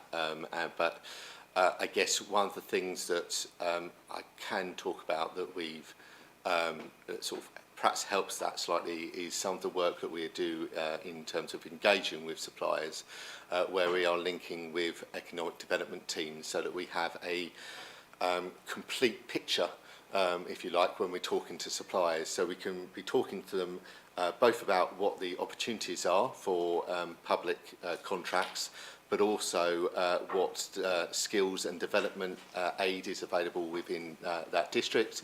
And also potentially what facilities, assets, for example, the Plaza Centre, what is available to those authorities that they can use. So what we're trying to do very much is to bring all of this together so that we can present to councils a real offer for Braintree, if you like, of what's, why they'd want to stay in Braintree, and what benefits would be from that. This is another tool kind of in the toolbox that Don was talking about earlier around our economic growth sort of ambitions. It allows us to, that piece around the Braintree pound. I know that other councils kind of use that terminology, but yeah, it's absolutely linking into that full cycle of growth that we need to do, and being that bit more strategic and linking all our policies together. So I think it is a key part of that wider programme.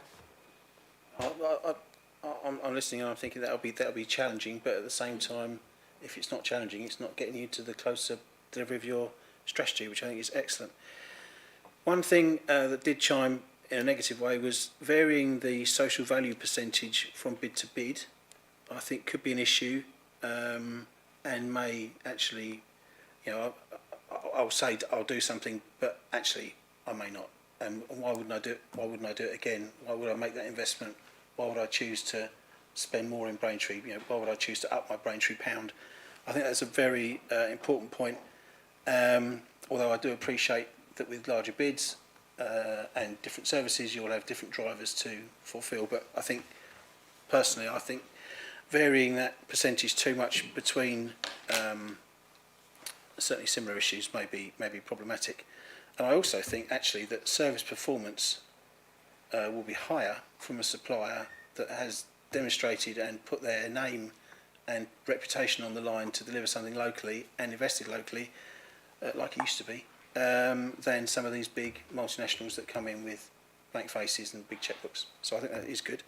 And I also think, as a final comment, that it may reinvigor supply chains which have become somewhat complacent, and also make them more resilient, especially when you've got issues relating to quality of staff, high levels of staff turnover. You might have a lovely presentation, but who's actually backing it up? And I think all of this talks about those policies about making Braintree the place to develop and expand, because you know if you do, you're going to win, and that should be good for everybody. So, no, great, thank you, Chair. Councillor Jeffries. You won't be surprised that I don't agree with Councillor Edwards on this. Once upon a time, before you were born, I did give an example of best value based on tins of baked beans, but maybe I'll give you that story another time. I just think I'm just really pleased about this. I'm surprised we haven't already got a social value policy, but I think we should be really excited about it. I think it fits in so well with our own corporate strategy.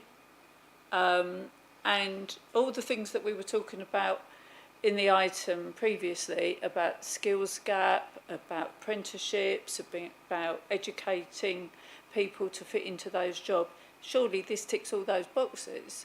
And it will encourage, hopefully, businesses to include all those things and actually give local jobs to local people, which is what we want.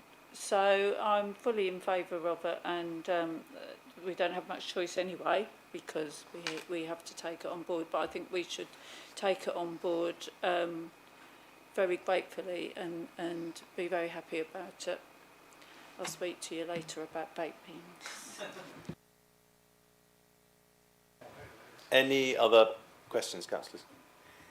In which case, I have a question, please, James. Is this process going to be transparent enough for individual suppliers to challenge their failure to be appointed because they felt they gave more social value or their social value wasn't taken in consideration enough?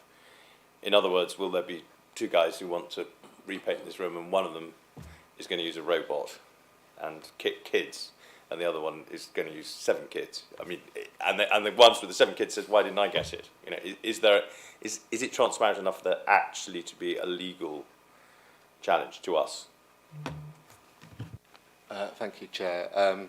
So actually, this hopefully helps avoid that very situation. At the moment, the way we evaluate social value is by its nature subjective. There's we have to make a decision about that, what that social value is compared to an alternative social value. What this does is brings a more robust, transparent, structured approach to that, with a value that is applied to that social value, which suppliers will be able to see when they are bidding. It's not a dark art. They will be able to say, I know how much social value I will be able to achieve through bidding, or how much social value score I will be able to achieve through bidding against this contract and what the value will be against that. So hopefully it should avoid that very situation. Clearly, where organisations are perhaps, using an example of painting the room with the robot, and presumably there would be a cost saving, significant cost saving from not using people and doing that, then that would be reflected as part of their price submission. and you would expect to see that come through as part of that. So would they say in that quote, and I add 20% of social value, which I think you will see is worth 10 grand or 50 grand? They would put in an offer. So essentially, for example, they may say we will deliver as part of this contract 3 apprenticeships. That has a recognised value against that, which again is assigned nationally using research that has been done there. So it's consistent across not just us, but across all of the other authorities that are using that. And then all of our job really is to take that value and then consider, are we confident that they can deliver those apprenticeships within this district? What evidence have they given us to demonstrate that they will do that? So that will be our assessment of that. So it's a really good, robust approach to it, so makes it much less challengeable as part of the procurement process. Have we been sued in the past for giving people a contract when other suppliers felt that that was unfair? Or have we been formally, legally questioned over who we give contracts to? To my knowledge, we haven't had a successful legal challenge at Braintree. I say that is to my knowledge, though. I haven't been here an extremely long period of time. But with the new Procurement Act coming in place and a procurement review unit, there will be increased scrutiny on the approach that we take through our procurement activity. And ensuring through the increased visibility, through the notices that we have to put out, we need to make sure that we are absolutely crystal clear why we have awarded contracts and the process that we have used to do that. So I see that as an increased risk generally across local authorities, and this is only part of our response to that increased review on us. Thank you. Councillor Hayes. Thank you. Thank you for your quick answers, James. One question I've got is, I work for a big national company that gives me volunteering days. How do we make sure this process doesn't, I know you said it didn't in Bedfordshire, it doesn't favour the big companies, but I work for a smaller company as well that probably couldn't give its staff a day off to go and volunteer at a local sports club. Or how do we make sure the process is, if a big national comes in against a local company, but they can't, how's that balance together to make sure it's a fair process, really? Thank you, Councillor. All the research demonstrates that actually SMEs perform really well in that. So as mentioned earlier, they're embedded within the community. They tend to be go up and above their core work. They do, perhaps support a soccer team or a football team or whatever it is within their local community. So they tend to be really well positioned for that. But the key bit about that is by having those robust methodologies. So where a national company is able to offer significant number of volunteering days across for a contract, then that will clearly be considered, and that has a real benefit to the local community. But the key, I suppose, is that local benefit that's being achieved. It's not a volunteering day, up in Leicester or something. It is what is the social value that is being delivered to the local residents within our area. And it won't all be new activity,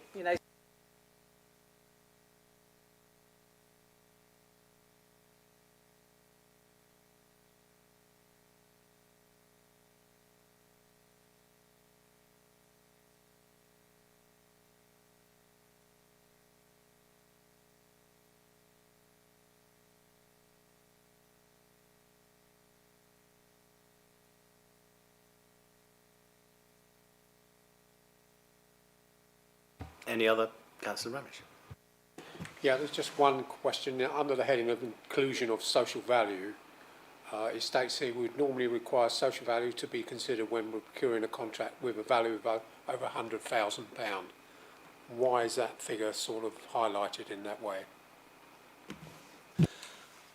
So obviously, clearly, what we don't want to do is put an undue burden on businesses. So where it's a very small contract, actually contract managing and asking them to report back on social value, it's just an additional thing that they need to do. £100,000 over the life of the contract. So say it's a 4-year contract.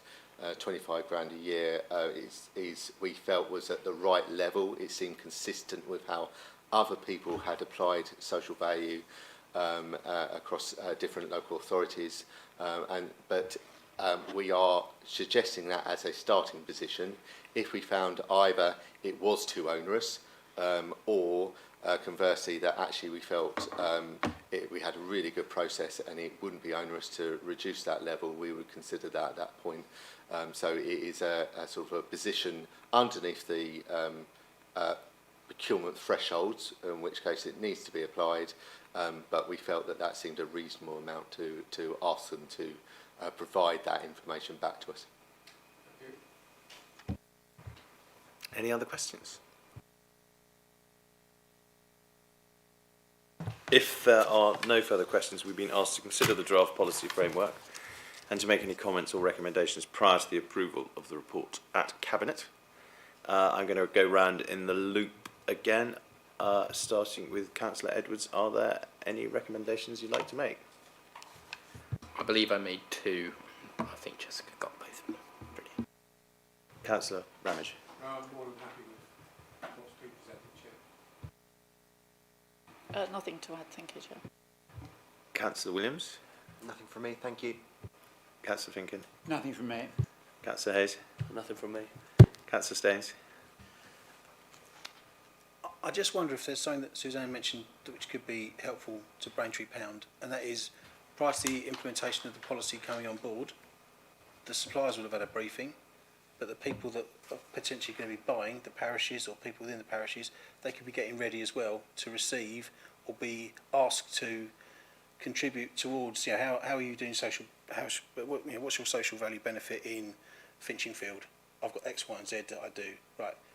I think there's a two-way piece, and I think we could do more as councillors to articulate what's coming down the pipe, and that if we want to help our local SMEs and businesses, we should be alert to this. And the other thing as well, they may have money to spend in order to develop things that we want, that we can't get through S106 money, or we can't get through anything else, and it could be really good to have. So if we had a list of stuff developed with the parishes that we could share, that might fast track some of these SMEs to develop that social value and make them more attractive in future. James, I have got just a teeny little thing that if this is going to be published, there's a typo on page 35 in the delivery section. In section 4, it says will be form. It should either be be or form. In that sense, it doesn't need to be both. And the other thing, taking off my chairman's hat for a second, in the interest of balance, I agree with Councillor Edwards on principle about this. But thank you very much for a very good policy and a very good explanation. I'm putting my chairman's hat back on. Thank you, members. The report has been noted. Thank you very much, James and Suzanne. Oh, sorry, we need to officially note it. Thank you, members. The report has been noted. Shall we raise our hands, or can we all raise our hands? Right, it has now been trebly officially noted. Thank you, James and Suzanne, for your attendance this evening and for the responses provided. Members, this item concludes our business for this evening. The next scheduled meeting of the Corporate Policy Development Committee is due to take place on Wednesday, the 4th of December 2024, and will be used for the committee's second evidence gathering session for the scrutiny review into antisocial behaviour. I'd be grateful if members could ensure they keep a note of this date and notify the governance team accordingly if they intend to give their apologies for the meeting. I would like to thank all those who have watched the meeting this evening online.